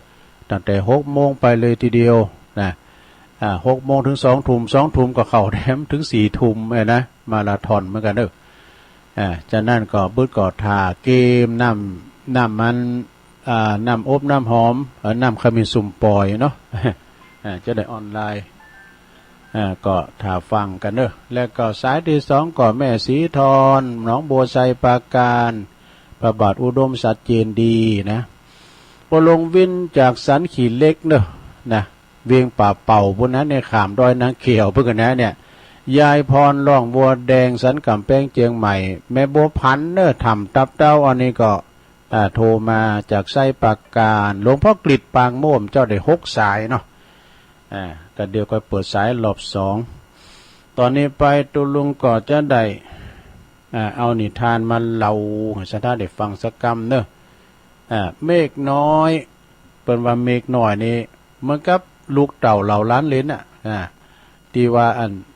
ไม่ให้แม่พ่อกามีเวลาด้วยนะปล่อยมีเวลาเกินเผื่อมีเวลามีสตางค์ด้วยนะพอมีสตางค์เกินเผื่อมีถึงสตางค์มีถึงเวลามาให้แม่มีแล้วนะก็ลองฟังก่อนนะปิกติเตือนอกเตือนใจจะได้นะเมฆน้อยต้นไม้แก่ขอฝนเนี่ยต้นไม้แก่ขอฝนเหมือนกับมันเปรียบเหมือนกับพ่อแม่ของเฮาที่อยู่บ้านอยู่จ้องเปิ้นเฒ่าแก่แลมอนลูกหลานก็ลูกก็ไปแต่งงแต่งงานที่อื่นลูกเอ้ยเนี่ยโทรไปก้ามเนี่ยก็มาแอวให้แม่พอดูมีเวลาเติมแม่เอ้ยเมากะการกะงานเลยปล่อยมันมีเวลาเกินเนี่ยกะเผื่อมีเวลาจะไปหาแม่มีสตังค์มีเงินได้หมดเสาหาเงินหาค่ำมีตึงเงินตึงเวลาเผื่อมาหาแม่มีแล้วอย่างนะอันนี้ก็คล้ายๆกันเนี่ยต้นไม้แก่ขอฝนจากเมฆก่อนน้อยนะเมฆก่อนน้อยที่ลอยไปลอยมาเมฆก่อนน้อยในก็ตอบเพียงว่าอันขอฝนหน่อยล้อทีแรกก็คุณแก่ไม่ต้นไม้แก่ขอฝนเมฆน้อยก็บอกว่าน้ำฝนมันมีหน่อยอยู่มันป้ออ่อยป้อตกเตอสะสมไว้ก่อนกูว่ามันจะบ่ป้อยนะนี่ต้นไม้แก่ก็ได้แก่ต้นไม้แก่ก็ผิดหวังไปนะเนาะในวันต่อมาก่อนเมฆน้อยก็ยังคงลอยมา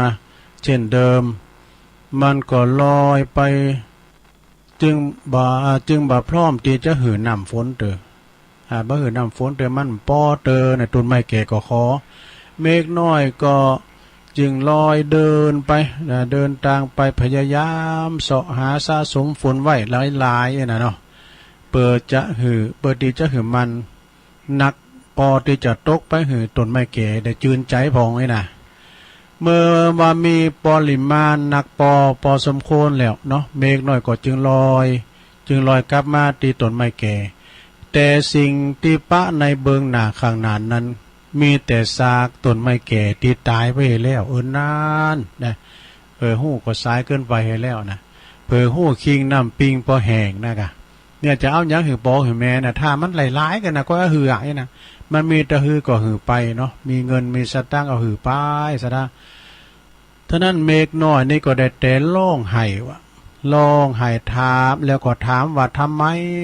มความพยายามของฉันจึงบ่มีกาเลยหรือตอนนั้นก็มีปัจจัยคนหนึ่งมันนั่งอยู่ที่ใต้ต้นไม้หะนะจึงแงนพอหน้าแล้วก็บอกเมฆน้อยว่าการตีเฮาจะหืมยั้งแก่ภัยสักคุณตีเฮาหักนะเมฆน้อยเอ้ยมันก็ต้องรอมันบ่ต้องรอหือมันปอหือมากปอเลยหรือว่ารอความพร้อมยังหลอกนะมีตอนใดก็หือไปนะเป็นว่านะทำหืออัน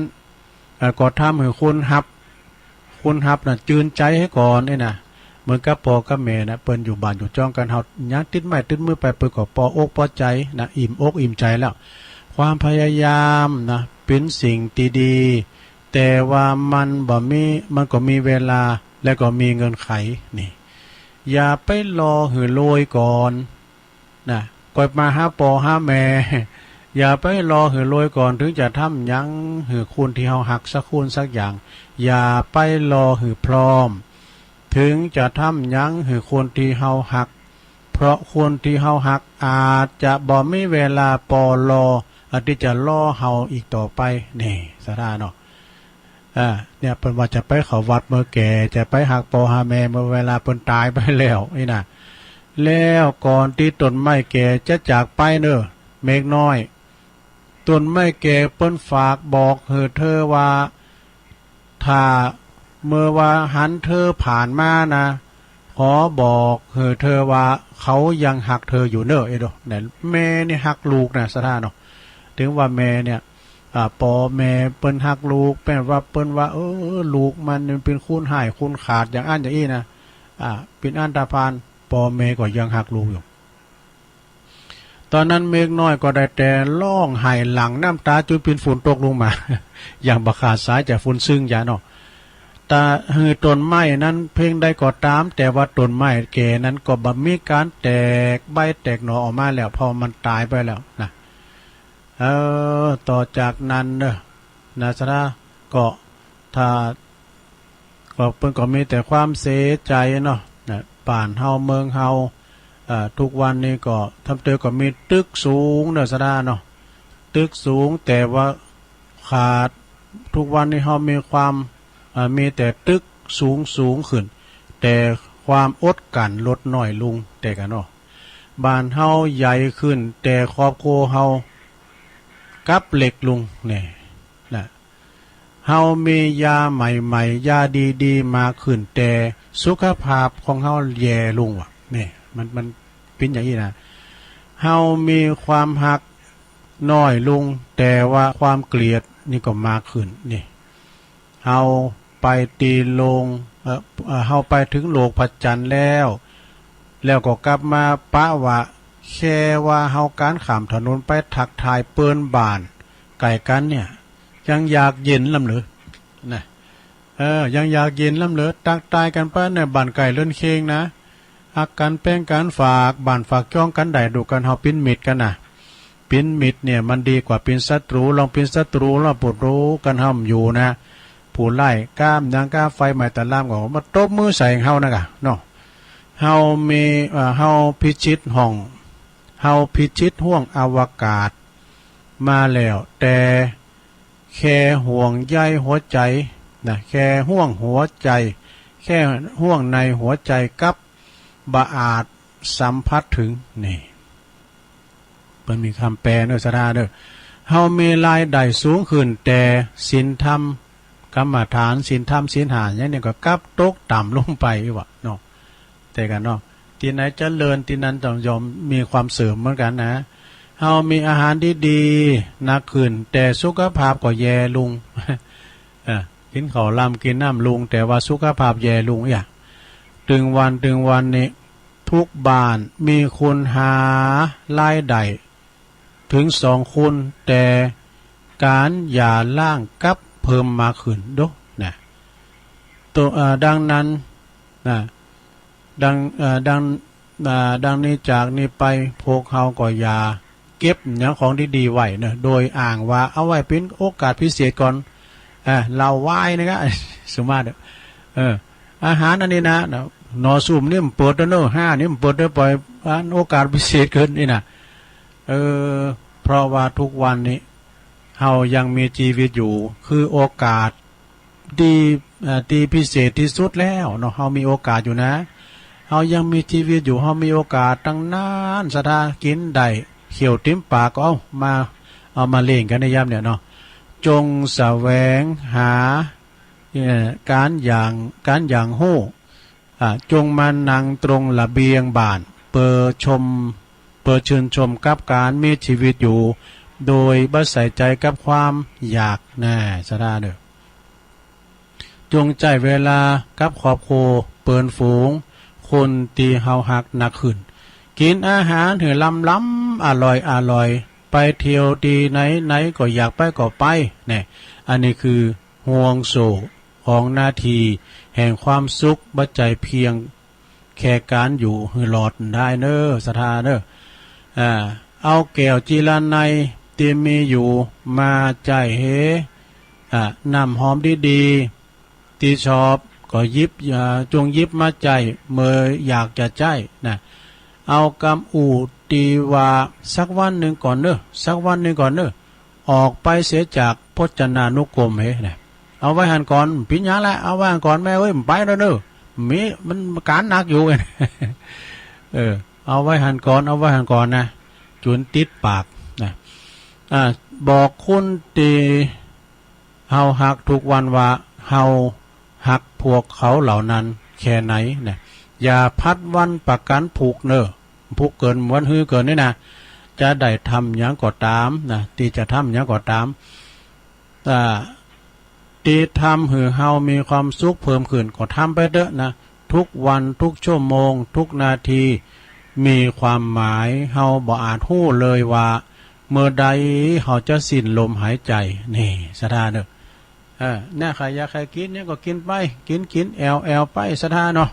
นี่เพิ่นว่าหือเฮาจงรักษากายวาจาใจแล้วก็เอาละจบลงไปสถานเนาะนิทานปัดฝุ่น เบรกหน่อยขอฝุ่นนี่นะเนาะไม่แก่ขอฝุ่นจบลงไปก็ยังมีน้ำอยู่สระอู่กันไปก่อนวันนี้ก็เป็นวันการวันการนี่ก็ที่แรกก็ตุลุงก็ยิบยกเอาทำเรื่องอย่างตุคดีโลกคดีธรรมกับความตาย ก็เปิ้นก็ว่าโอ้ตุขอเนี่ยบาตุนได้ในอู่ก็เรื่องตาย เกิดแก่เจ็บตายพิธบดาสัจธรรมนะลงเด้อเนาะก็มันเหล่ากันเฮาคิดถึงความตายมันเรื่องนี่เฮาจะชินไปนะมรณะภัยมันมาไก่ตัวเฮาเนี่ยมันก็ไปเหมือนกันหมดนะเฮาก็จะได้นึกว่ามรณะสติคำสอนครูบาอาจารย์ก่อนเลยหนูเพิ่นไปเข้ากรรมก่อนนะเพิ่นตามตีนตามก้มนะไปเข้ากรรมไปเฮาปัจจ้าพุ่นนะนึกถึงอสุภะเนี่ยคุณเฮาเมื่อว่ามดลุ่มหายใจก็ไปตีกันหันโมดอ่ะเนี่ยก่อนนี้เปิ้นจะว่ามีจังเนาะมันจะมีไฟฟ้ามีเครื่องไฟอย่างนั้นแหละเปิ้นไปปีกวิเวกนะจิตแข็งอยู่เนี่ยนะอย่างทุกลูกนี่มันทากันแต่ทุกลูกผมจะโกนะโกหน่อยๆนะนี่มันจะโกหนัก เอาอันนี้มาคัดขันกำกันนะลงเด้ออันนี้ปิ้นสังก็เปิ้นสูงมานี่ปิ้นจะฮือเปิ้นว่าสหประชาชาติไม่ใจสหประชาชาตินะชาติเขียน20วิธีจะทำให้อายุยืนนี่มีอย่างห้องลำเหลือ1ห้องเพลงว่ะดูโอ้ห้องเพลงนะลงเด้อไม่ดงเคยห้องเพลงอย่างอย่างก่อนน่ะแววเสียงซึ้ง แล้วก็2นะห้องเพลงในการห้องเพลงนี่มันก็คุณที่มีดนตรีอยู่ในหัวใจหรอเนาะการไพ่ในห้องเพลงผิวปากนี่ถือว่าเป็นคุณอารมณ์ดีหรอเนาะ2ออกกำลังกายนะหลวงเนอะแกว่งแขนเนี่ยยกแข้งโยขาซอยเท้าไปนะ3ไม่นั่งนานไปนั่งมึนนะหลวงเนอะกันลุกมาเนี่ยมันขี้เมาโหนะกันเฮานั่งมึนนะลุกมาผ่าลาดปริลุกกำเดียวมันได้นะหน้ามืดเนอะนะแล้วก็4กินขมิ้นว่ะดมจะขนมนะกินขมิ้นว่าตัวอันนี้ก็เป็นยาสรรพคุณต่างยาเนี่ยขมิ้นนี่นะ5ลด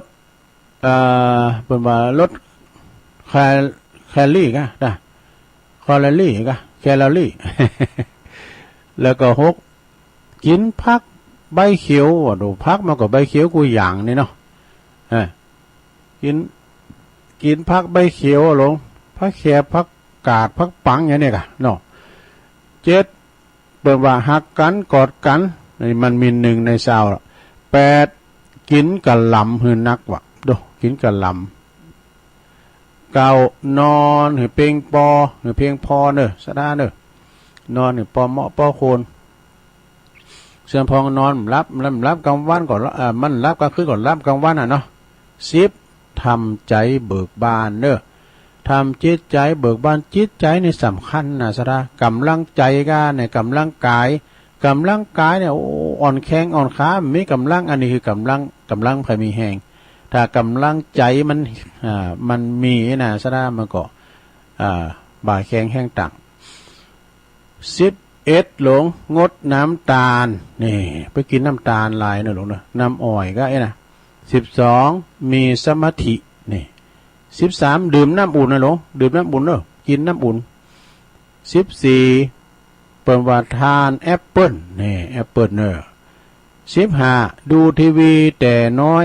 ไปผอมันลำไปทีวีมันเมื่อข่าวอย่างนี้ลำเลืองได้16เต้นลำ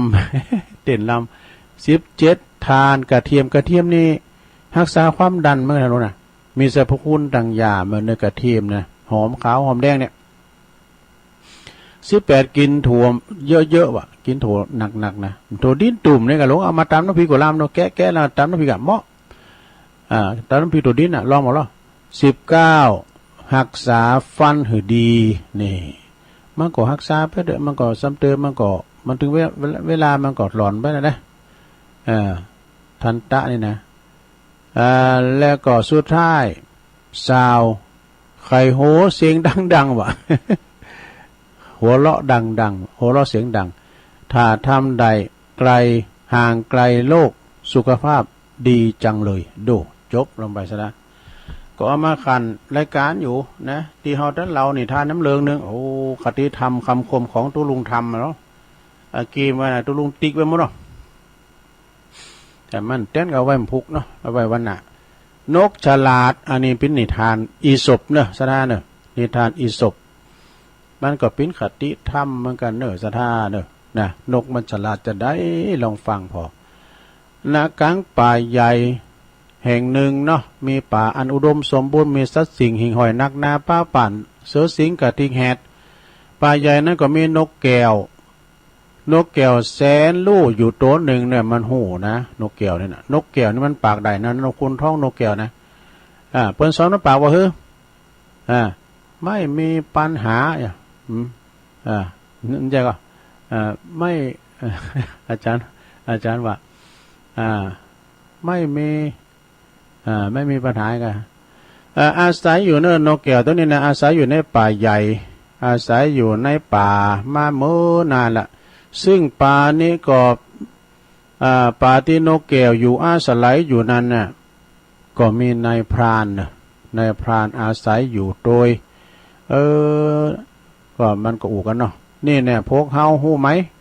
นกแก้วห้องบอกบรรดา นายพรานเนี่ยนกแก้วที่มันแสนหู้นะมันบอกให้นายพรานทั้งหลายว่านะมุนด้านพรามทั้งหลายเนาะนายพรานทั้งหลายเสือที่อาศัยอยู่ป่าปุนนะอยู่ละแวกป่าข้างๆปุนนะบ่เดือนนี้พวกมันนี่จะย้ายมาอยู่ในป่าเฮานี่เด้อมันจะอพยพมาอยู่ที่ป่าเฮาเนี่ยแหละเมื่อพวกนายพรานได้ยินดังนั้นแล้วปวดโธ่เสือจะมาเลยเนี่ยเป็นว่าเสือว่าพระเจ้า ก็ปากันแตกตื่นตกใจว่ะนะเป็นอันว่าปากันอพยพลบหนีพวกเขาก็ได้ตกใจก็ตกลงกันก็เลยบัดตัดทีแรกมันมาเต็ดก็ใหม่โลพามหมดแล้วนะนกแก้วแสนรูปมันก็บอกว่าบัดนี้ป่านี่มันอุดมสมบูรณ์นะบัดนี้เสือจะมาพักอาศัยนี่ดูนะจะมาอาศัยอยู่ป่าเนี่ยแล้วก็หมู่พราหมณ์ทั้งหลายก็วัดจำปินเต้ใกล้นะก็เลยปากันจะปากันทำโลก่อนจะแปลงหัวล้อมรอบก่อนนั้นมือซื้อเข้ามาว่านะนกแก้วเมื่อนกแก้วหันการกระทำดังกล่าวของพรานทั้งหลายก่อนแนะนำว่าก็พวกท่านจะโมเสเวลาตัดต้นไม้ทำไมเล่านะก็ทำไมยังมาลีบหนีนะยังมาเต็ดเก้าไม้มาแปลงโห่อยู่ก็ย้ำลีบหนีไปนะก่อนที่เสือจะมาปะใส่พวกทันแล้วก็จับพวกทันกินเสียก่อนล่ะนะเรื่องนี้เขาจบลงไปในพรานทั้งหลายก็ปากกันหนีอพยพหมอเข้ามาแก๊งหนีไปนะนิทานเรื่องนี้เปิ้นสอนหัวว่าคนโง่ย่อมตกเป็นเหยื่อของคนฉลาด อันนี้จะนกอันจะคนนะปิ้นนันนกเนาะนกแก้วนกคุณทองนะก็จบลงไปอันนี้มาว่าเต็มกล้ามหนึ่งเกินศรัทธาญาติโยมทั้งหลายอันนี้คติคำคมคารมตุลุงธรรมในเมตตาธรรมอาจารย์พระครูพิสุทธิ์ธรรมสุนทรแห่งวัดบ้านใหม่เปิ้นปิตุหลวงสมปานเจ้าวัดบ้านใหม่กะหม่อมทองปูนนะอำเภอป่าสร้างบ่เนาะเปิ้นว่าปิ้นอันหยังก็บ่เต่าก็ปิ้นตูเจ้าก็วัดตูเจ้าปิ้นตูเจ้าแล้วก็มีไผมาโบสถ์ศรัทธาเอ้ยวัดบางวัดนี่มีหันตำบุญนะมีอยู่6วัดตูเจ้ามี6ตุน วัดในตุนล่อแหลมเนาะศรัทธาได้ถึงวันนี่นะ พระเนนมันเข็มไปเนี่ยต้องอยู่วัดเฝ้าวัดค้าหนามเจ้าค้าหลังต้องลงเฝ้าวัดเลยก่อนไม่ได้ไปไหนเฝ้าวัดเฝ้าเสานี่ พระเนนก็หน่อยไปลูกหลานเขาก็เข็มไปประเด็นนี้กันมีพี่น้องไตเนี่ยเราคงเห็นกันยังอยู่ไปจะหลายเนอะพี่น้องไตเนี่ยบนอย่างกาดอย่างลี่นะพี่น้องไตในโมนงานอย่างต่างๆนี่ก็ตามนะหลวง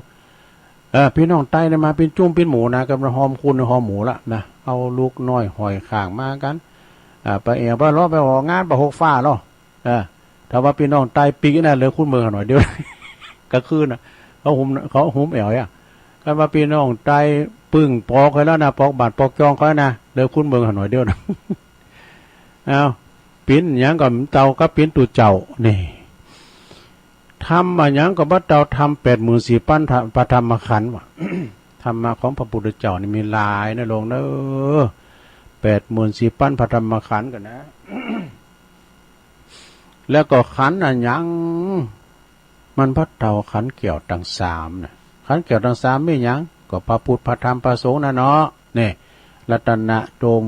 3 โดงเนาะแก้วเจ้า3 โดงเฮาไปวัดไปว่าก็ใส่ขันแก้วตั้ง3เนาะกราบพระนบธรรมขันแก้วตั้ง3บางคนเปิ้นมาปมัตตะเนาะคือประมาทในขันแก้วตั้ง3ก่อนที่จะลุ่มหายใจจากก็จิตตะดวงวิญญาณก็ออกจากร่างจากกายนี่ไปอยากแต่เนอะห้องโอยเป็นทุกขเวทนาเนาะเวทนาเกิดแต่เด็กก็เอาทำมาติดอันนี้มุนตุเจ้ามาติดทำหรอก เอาทำอย่างตุเอาทำมหาวิบากไปมึงใครกูตาย อันนั้นก็ทำดีมันถูกตีโป๊เป็นยังดีอยู่เนี่ยเนาะตุลุงทองว่าเจอฟังปีน้องเจ้าแบบเมื่อย่ามาทำมาโบนมาเนี่ยถ้าหายก็หายโวยไปหาตูเจ้าไปในมุนตุเจ้ามากรรมทำขึ้นเฮินมาต้องยองโป๊มันเอื่นทำมึงอย่ามาหานี่คำก็ทำมาบนสู่นะกันทำมายังทำมหาวิบากนะมึงใครให้กูตายตุลุงทองไม่ว่าเหมือนเนี่ยมึงใครให้กูตายกะโหก็ปั้นบนให้อยู่ดีมีสุขดูจังว่ากูบ่หัวยังไอ้มาก็ตายกันทำพวกเนี้ยคิดว่าทำมันพี่อันแต่ดูซะนะตุลุงเคยไปเหมือนกันน่ะ เตะทำนะเปิ้นเวทนาเปิ้นมิตรต่างไปเพราะว่าเอาทำประจีบบอกคุณตั้งบอกเนี่ยเตะปีกมาวัดในนางกุ่นแท่นอุ่นในเปิ้นมาบอกเลยไม่แล้วตุเนี่ยเฮ้พี่จีดูไปบอกตั้งเปิ้นนะจะได้เนาะเช่นเดียวก็ตาลโคเนี่ยตาลโคตาลสะพานนี่นะอีดูถึงไหนละขันเกี่ยวตั้ง3นะลงเด้อขัน3นะโยงขันเกี่ยวทั้ง3ด้วยนะแล้วก็การอันยังก็บ่เตาการประโยชน์ส่วนรวมเนี่ยส่วนรวมนี่นะศรัทธาญาติโยมทั้งหลายเอากันเป็นการแต่เด้อเวลาว่าปลงประกาศขอไปช่วยกันพัฒนาวัดเด้อปะหิ้วกับประจากายเนี่ยไปนะก็หาพระพอเนาะศรัทธาบ้านซบบางคุณเนี่ยบ่ถูกคุณแต่คุณว่ามีคุณน้อยหน่อยเดียวไม่ย่านเปิ้นมาหน่อยมันพอกรรมเนาะบ่ได้ในเปิ้นบ่ได้นะเปิ้นแยงเนี่ยเนาะไผมาหนักไผมาหน่อยไผไปช่วยบ้านช่วยจองนี่ไปช่วยเปิ้นหยังพองกะฉันพองไปปิ้นแขกก็ได้ไปเต้าแองเด้อก็ไปไปพอพุ่นเนี่ยนะเด้อมันมีขี้เหล้าคุณน่ะมันตายหรอนักเลงขี้เหล้าได้นะแต่อันนี้ไอ้ขี้เหล้านี่เปิ้นดีกะการไหนเนี่ยโตยกต่างกำเต้นหามเต้นมาแปลงนะพุทโธบนมากินอย่างเดียวเนี่ยมาจอยดูพุทโธเจ้าอีแล้วว่าเป็นอีแล้วกันแล้วใส่นี่ ใส่ใส่เข้าไปนะเวลาตูเจ้าเปิดธรรมะตีทำเปิดจอดรถปุ๊บไปไขมันถูมันกันดูนิมนต์ครับนิมนต์ต้องลงทาเอาเป็นขืนไปบุญบุญเฮินบุญเปิ้นไหวพานรับศีลเปิ้นกำลังเตะทำโพตูกำนันในปวดตกใจกันตึงเฮินตกใจอย่างโตปวดตกก่อยขี้เหล้านั้นมันจกสะดั้งไปซาวหอมกันตีน่ะ ตอนนั้นก็หอมกันรัวๆกะแน่มันก่อเก้าหลูเนาะ เจ้าว่ามันดีนะดีนะเอาวันนั้นก็ไปว่าทำด้วยนะไอ้อะเพิ่นว่าเตะทำสักกึ่งสักกาไม่ขี่เหล่าอยู่อัน10 คูณเตะทำสักกึ่งสักกาเขาเก็บคูณ10 คูณ 10มาหอม 10 คูณปัดไป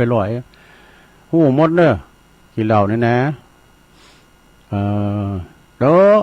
ว่าหยังเฮ้ยถามว่าไง ก็มันแล้วมาแล้วเอ้ยถึงไหนแล้ว ยังก็รวมกัน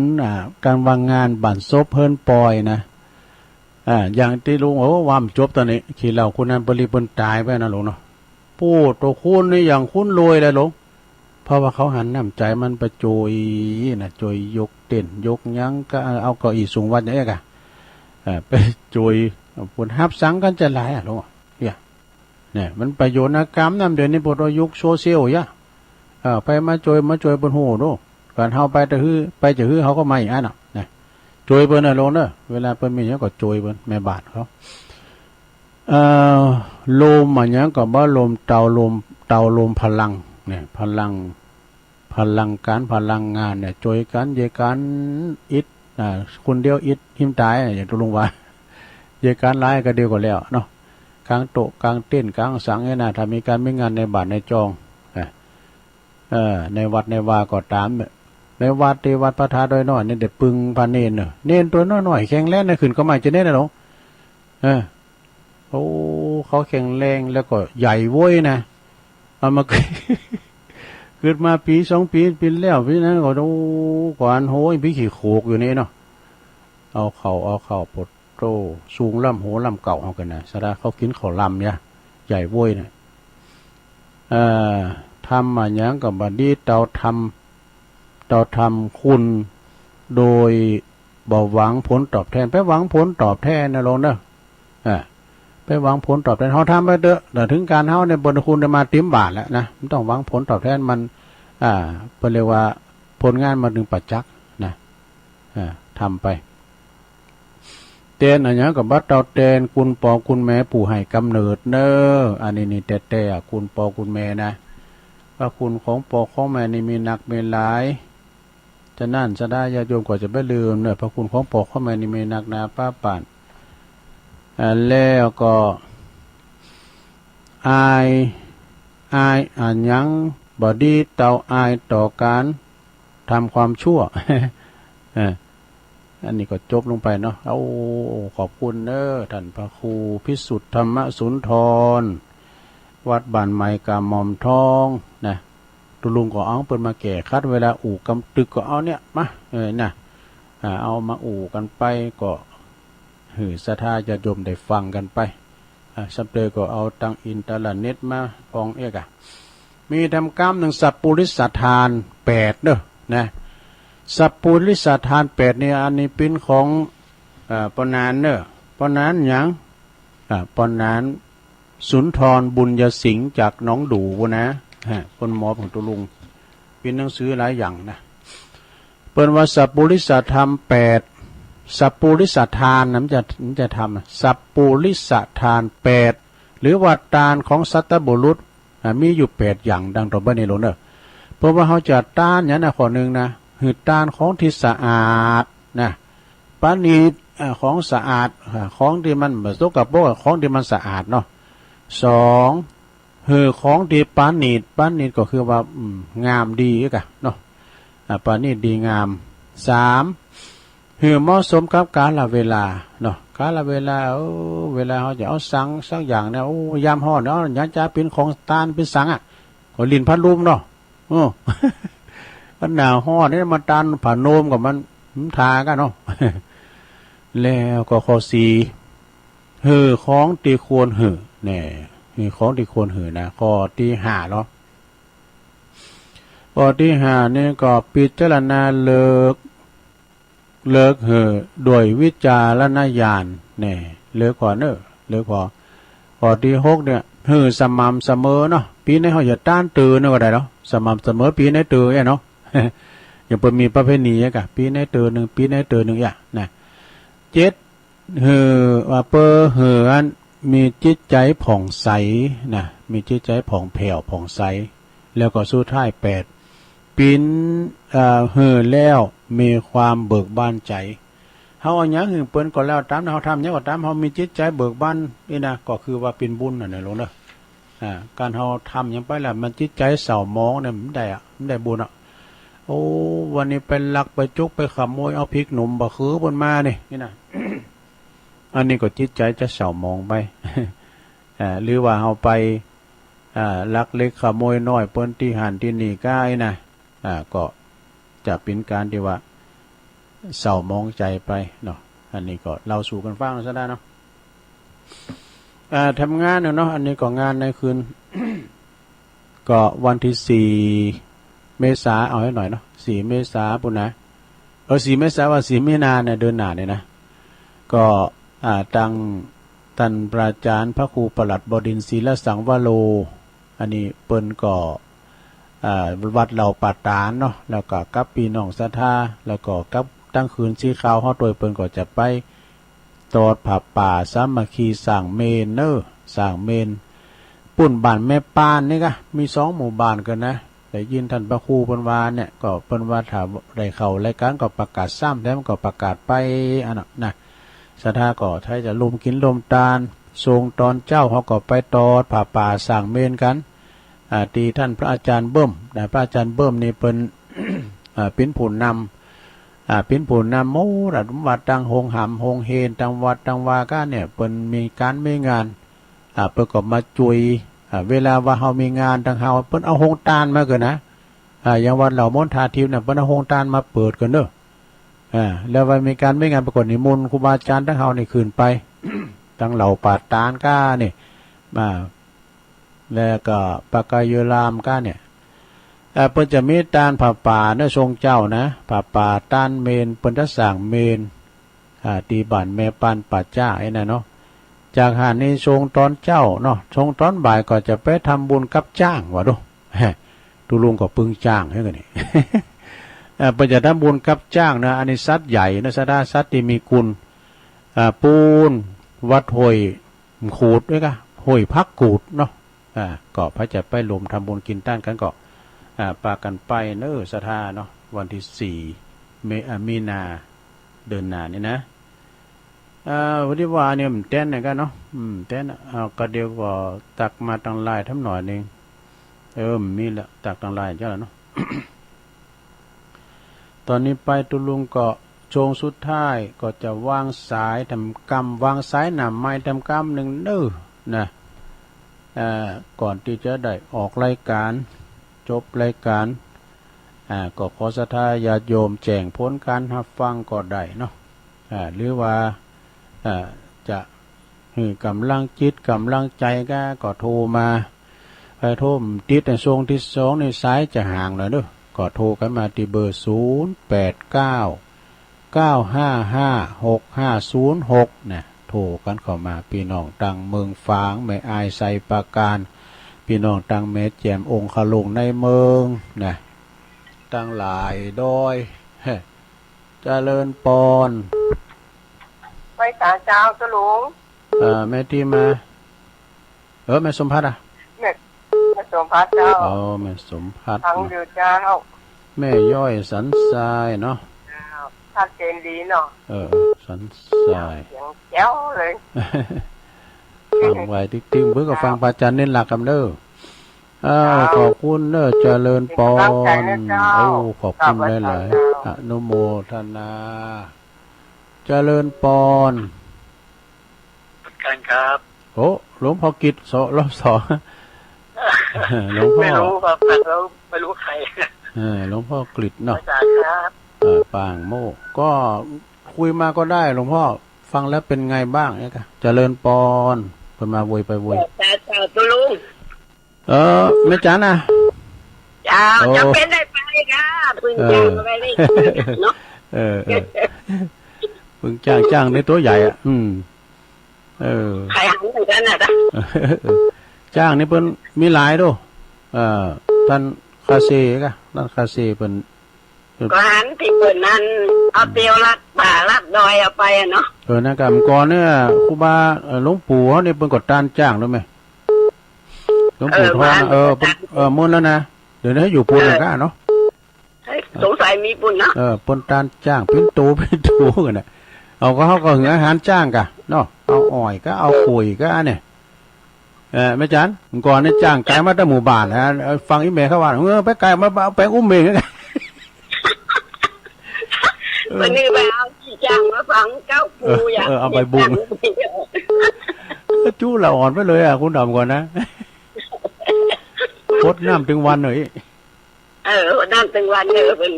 โคตรปูกำแล้วไปเนาะนั่นกะแม่จันก็ไปเนาะวันนี้ทีมงานเนาะกองเสบียงอันยิ่งใหญ่ไปข้างเดียวเนี่ยไป2 ตีกันน่ะเนาะไปวัดเราประสานแล้วก็โดดไปปุ่นนี่นะห้วยมะกรูดวัดห้วยมะกรูดเนาะเนี่ยเมื่อหันกันเจอแล้ววัดห้วยมะกรูดเนี่ยอาจารย์คาเซ่ไปพิตูหนุ่มเนาะขอบคุณแม่จันเด้อเจ้าสาธุแม่จันเรือนใสเด้อเข้ามาใหม่0899556506เจริญปอนพระเจ้าแม่หยังเจ้ามาได้บ่แม่หยังนี่ชัดเจนดีเนาะ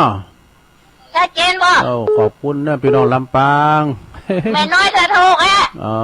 แม่น้อยตาโหตาโทกเนาะแม่น้อยตาโทกลำปางนะแม่เนาะหนองล่องเนาะหนองล่องลำปางกูเงาใจละโอ้ยองนะแม่วันนี้ก็อยู่นี่นะเจ้าดีกะอันแม่เขาฟังคืนไหนบุญจะวาดลืมบอกไปแล้วเดี๋ยวจำได้จือไปสักครับบุญจะวาดมาหอแล้วก็ลืมไปได้จดใส่ในแฟ้มครับขอบคุณน้องแอมเด้อเจ้าหน้าที่ดีเจนะ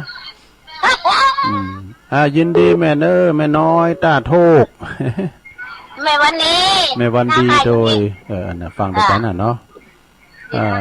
สาธุเจริญพรลูกเจ้าแม่หยังก็แม่วันดีแม่วันนี้นะขายเลยขายสุรฟักนี่แหละสุรหวานแม่ยังก้อเนี่ยแม่วันนี้เนี่ยแม่วันนี้เจ้ากำลาเนี่ยมันหนาคายเนาะเดี๋ยวมาจะโทรให้เจ้าไปเอวหากันก็เจ้าไปเอวหากันเจ้าดีแล้วบ่ลืมเนี่ยวันดีเก่านะมาเนี่ยมนทาทิพย์นะสงน้ำสารสารหลงเป็นภาษาเก่าดำโหครูบาอาจารย์มาตัวเดี๋ยวเจ้าตลุงเจ้าเอาดาวเอาดอกไม้เสียติดหน้าพระเจ้าดีกะมาจุดอะไรเจ้าเอาดวงหนึ่งเจ้าเจ้าแม่กะโค้งบอกไปจ้าแม่วันนี้เจ้าก็รอคนเนี่ยแม่ตุลุงก็จุดอยู่เจ้าก็ไปตุลุงก็ลืมไปจะไหนเจ้าก็ไปอีน่ะขอบคุณหลายๆนะแม่เด้อ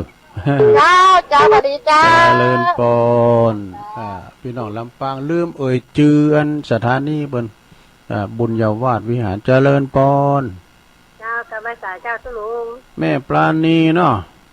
เจ้าเพิ่นจะมีงานพุกย่าวันที่23กันเนาะวันที่23กันเจ้า23กันเนาะที่อันวัดหลังท่าใหญ่พุ่นนะหลวงพ่อใหญ่บุญดอยนะม่อนปิ่นเจ้าวันที่3แล้วก็กันไปเมื่อเลยแล้วก่อนแต่งช้างชะตามัน5-6 จานกันนะประสืบชะตาหลวงด้วยเนาะใช่วันนั่นอย่างของหมู่เจ้าบ้านเนี่ยเพิ่นมาสั่งเนี่ยค่ะรวมกลุ่มกันเจ้าเป็นว่าแหล่งผลิตไม่หนีด้วยนี่ถ้ามันน่าบรรษาได้ยิงใหญ่ก็ขึ้นมันถึงกาแฟของเนอดีแล้วพวกกะวันเกิดหลวงพ่อมั้งกะวันเกิดหลวงพ่อแน่นอนเนาะน่าจ้ะขอบคุณแม่ปานีเนอะเจ้ากำลังใจตรงพระเจ้ากราบพระเจ้ามอแม่เมาขี้เหล็กเมืองฝางเปิ้นนั้นแปลงกั้งสืบชะตาจางเนาะสะดาติมนทาทิพย์นี่กะตปีวันใหม่เขาเปิ้นเคนเอาเกินนะไม่ซักหนุ่มจัดงามไม่ซักหนุ่มนะกันนี่ไผจะปูจ้าเดี๋ยวยืมบ่ได้เจริญพรไหว้สาเจ้าแม่บุญบานอยู่ตั้งใดแม่เจริญเจ้าแม่เจริญบุตรมุนนาเกณฑ์เนี่ยแม่เจริญปกปิงเมืองถ้าแก้วไปได้โทรหาโทรมาพร้อมกันไว้ท่านมันอย่างนั้นเหล่ามนทาวันที่เก่าเมษาบุญนะเจ้า12มาเจอกัน 12นี่เปิ้นจัดต้านนั่นน่ะกะเปิ้นจัดต้านแตนผัดเจ้าตวยแล้วก็ต้านไม้สักทองที่เปิ้นอาทิตย์วันที่12ก็มาได้เนาะแต่วันที่เก่านี่เปิ้นสุมาก็แล้วว่าลูกบ่าวว่างจะได้ไปเจ้านะกะปากันเนาะเพราะฟังกำลังใจไปหาพอไปบุญเลยเด้อเจ้าขอบคุณจ้าดูแลสุขภาพเด้ออากาศร้อนๆหนาวๆจะได้รู้แต่นั่นน่ะเจริญพรแม่เจริญเจ้าสาธุเจ้าปกปิงเมืองเจริญพรมาไปสาธุลุงเจ้าโยมพรเนาะจ้าโยมพรลุงอันนี้กำลังใจเจ้ามาไปสาเจ้าปลาเสาอุโมงค์เนอะนี่นะขอบคุณเนอะปลาเสาอุโมงค์เนาะอุโมงค์ก็แม่ติ๋มเขาแหละเขตติดต่อแม่บุญด่วนฟ้อนดาบเขาปุ่นนะแล้วก็สายตั้งสารปีนะก่อนนักก่อนร้ายที่เปิ่นฟังก็อยู่อมรวิดีโอก็ได้ฟังอยู่นะเปิ่นก็จังว่าผมฟังอยู่นะอมรวิดีโอเคยตุยกันลูกไปเพราะว่าปุ่นไปแล้วก็อำเภออย่างนี้ก็ช่องปุ่นช่องลักแต่งมาเนาะไปตัวกันเนี่ยกับยังก็ลืมไปแล้วอำเภออย่างมันขึ้นได้นะกำเดียวก็ขึ้นได้กำเดียวที่ดีเจไปตู้พังอยู่เนอะแม่ตู้บ้านร่องเจ้าแม่ตู้อยู่ละปูนเนี่ยอยู่ละปูนเลยเจ้าดีกันบ่ได้ปิดง่ายก็ดีก็ไม่ช้าพ่อโง่บ่ไม่ปิดยังเขาอยู่นี่ก็อยู่นี่เขาอูย้องจังกันเนาะเฟิกอูย้องเดี๋ยวฮัดอูย้องเตยตุลุงกัน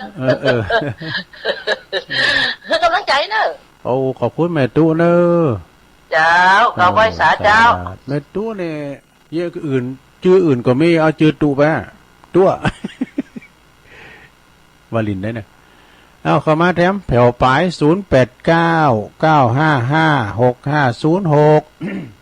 เดือนละชงว่าชั่วโมงหนึ่งแต่6 โมงก็ฟังอาจารย์เน้นหลักเนอะกับพร้อมกับน้องเจนะเปิดก็จะมาเข้ารายการด้วยกันก็เปิดจะไม่งานบุญ15-16 เมษายนบนสถานพระเจ้าผู้ใดจะไปเป็นเจ้าภาพสร้างเปิดก็สุดละ300ได้เด้อก็ไปแจ้งความจำนงหมายได้วันที่15ก็วันพญาวันที่16ก็เป็นวันปากปีนะวัดเปิ้นนี่งามเนอะสถาคือจะโมฮอทไปยกยอดชาติเนาะคุณก่อนนักก่อนหลายปุตโตซอนตีนี่ผมได้เจริญปอนมาสแกนเจ้าตุ้งเม่นนี่วะไม่หอมทองฮะแม่ทองแต่แม่ทองสับปะแดงนะจ๊ะสับปะแดงเนาะฝางเจ้าตำบลแม่ศูนย์จับมาตุลุงอยู่เด้อตำบลแม่ศูนย์กำลังใจอยู่เด้อฟังเจ้าแล้วเนาะเจ้าฟังเจ้าละดีเลยขอบคุณแม่ทองหลายๆเด้อหายไป10,000เหมือนกันเอาหายไป10,000ตุลุงก็หายไป10,000เนาะตุลุงมาแล้วนี่มันไปช่วยงานเป็นไงล่ะช่วยงานยินดีในแม่ทองเด้อเจ้าก็ยังว่าน่ะการทำไปออกงานก็ไปเอาหยังมาอินเทอร์เน็ตบุ้งเฮ้ยได้จ่ายแล้วนี่700ไปตุลุงหลวงพ่อก็หับหลวงพ่อก็มีน้ำตีนะหลวงพ่อก็ฝากทั้งตุลุงไปหลวงพ่อก็700ไปตุลุงก็700ไปมี2 ตีกันด้วยเจริญปอนรีบกอบรีบโกยรีบถอรีบพายตลาดกะวายสายบัวตะนาวแม่จันโสมมาแล้วไปอายวัดเดินนี่เนี่ยพึ่งฟังขึ้นอย่างนั้นนี่ไม่ไอ้หลวงไปวัดต่อไปแม่ไอ้หลวงเอาคอไปไว้ที่เป็นจะปฏิบัติธรรมนะคะวันที่25นะคะขอประกาศได้หน่อยเหรอประกาศได้หน่อยประกาศเลยคนที่เปิดนั้นได้ยินก็ได้ยินเนาะที่เปิดได้ยินก็ได้ยินเนาะวันที่25ถึงวันที่28เปิ้นมีกุมภาเนี่ยค่ะปฏิบัติธรรมเนี่ยบวชเนี่ยขำมา3 คืน 4 วันเจ้าคนที่เคยมาก็มาเนอะมาตัวการมาอยู่ตัวการเด้อปฏิบัติอยู่ตัวการเจ้ากินกาแฟหลวงพ่อเป็นเหล่งหมดไหนกันกินฟรี ก็ถึงมาใส่บาตรก็เจ้าละเจ้า อ๋อดีกันดีกัน เจ้าบางคนก็อยู่ตะตอนตะเตินพุ่นหรอ โอ้ ไกลก็ มา มี ไกลเนาะ เจ้า ดีละดีละขอบคุณ ฟังอยู่เนอะตุลงเจ้า โอ้ยินดีแม่จันสมเนอะมาสุดท้า ใจ ย นะเจ้าเจ้านมัสการเจ้า เจริญปอนแม่จันสมมานี่จักอันนี้25ถึง28เนอะเปิ้นประพฤติวัดปฏิบัติธรรมการที่วัดแม่ไอโลงเนอะโปรดเนคขมะบารมีบวชที่ไม่ปงผมไม่โกนผมก็ปากันไปเนอะปฏิบัติธรรมนะ25ถึง28ก็มันจะมึนนะเรื่องกินเรื่องว่าก็ต้องไปเดือดร้อนเนาะเรื่องอยู่ดีอาศัยตุลุงเคยไปนอนแล้วดอกนะวัดแม่ไอโลงนะในเมตตาธรรมหลวงพ่อใหญ่เขานะเจ้าคณะอำเภอนะไปนอนเปิ้นแต่กับนิกรชายน้อยเขาเนี่ยก็ไปนอนปีนั้น2 ปี 3 ปีเจริญปอนถึงสายสุดท้าย โลว่ะไว้สาเจ้า แม่หยัง อ๋อแม่กาญจนาเจ้า โอ้ ก็เขาซาเก่าสุตุ๋ยลำปางเลยเจ้า โอ้อันอยู่ซบตุย ตะกี้3 โมงตุงได้ออกก็เจ้า 3 โมงตุลุงออกทาง3 โมงมากะ นี่หมานมีเนี่ยเปิดพอหมานอย่างงี้เติดตุวัดบุญยวาดนี่หมานออกนี่เจ้าอันน่ะ ออก4 โมงเนี่ยพอปลายแล้วเนาะอ๋ออันนี้เป็นเขาก็ได้เปิดลิงมากันเนาะเขาลิงกัน4 โมงกะเปิ้นลิง4 โมงกะเจ้าก็ว่าจะไว้ดักปิ้งหันตู้ลุงว่าจะออก3 โมงแถว5 โมงไว้ดักแซ่บ3 โมงนี่ออกเจ้าการจนาดอยรอนี่มันโหลดลิงแล้วเจ้าเป็นดอยสูงนักก่อนเนี่ยอันที่ดอยหน่อยนี่สูงกว่าจริงหน่อยนะแต่ว่าดอยรอนี่เนาะดอยหลอนี่มันก็เพราะมันจือดอยเนอะแต่ความจริงก็มีดอยมันเจริญไปน่ะนะไม่ใช่ว่าสูงเจริญไปอันน่ะแต่ว่าที่ดอยหน่อยสูงดอยนางแก้วอย่างมื้อนั้นเนาะอันนั้นดอยนางแก้วก็สูงเหมือนกันแต่ว่าเต็มเนื้ออันดอยน้อยหน่อยเนอะดอยน้อยนี่สูงแหละสูงกะมันแล้วก็มันมีดอยลูกเดียวเวลารถก็ขึ้นยากกันน่ะยากเขาคือมาไงบนลาดต่างคือบุญไปเนาะคนอยู่ไปแปลงที่ดอยแถวน่ะก็อันนี้พระแม่เจ้าจ้ำเทวีสร้างดอกมึนแล้วเนี่ยพระแม่เจ้าจ้ำเทวีสร้างกับตีพระอาจารย์นั่นน่ะแถมอาจารย์วรรณชัยก็คนว่าอยู่ดอยสูงอ่ะสูงเลยอันทั้งตุลุงเขาอยู่ก่อนนั่นสูงเลยอย่างสูงจังหวะแล้วคนตั้งศาสนากรมคนจัดไปให้ไปอยู่ก็จะได้จ้ะกะเป็นพิธีวัดเนาะเป็นถวายเป็นพิธีวัดเนาะเอาละจบเวลาตุลุงพอดีแม่ขอบคุณหลายๆนะแม่จันนาที่ว่าได้ฟัง4 โมงเลยเนาะศพตุ๋ยลำปางเนาะก็มีแม่สมผัดแม่ย่อยสันทรายหลวงพ่อกฤษปางโมนะแม่จันเรือนใสเนาะ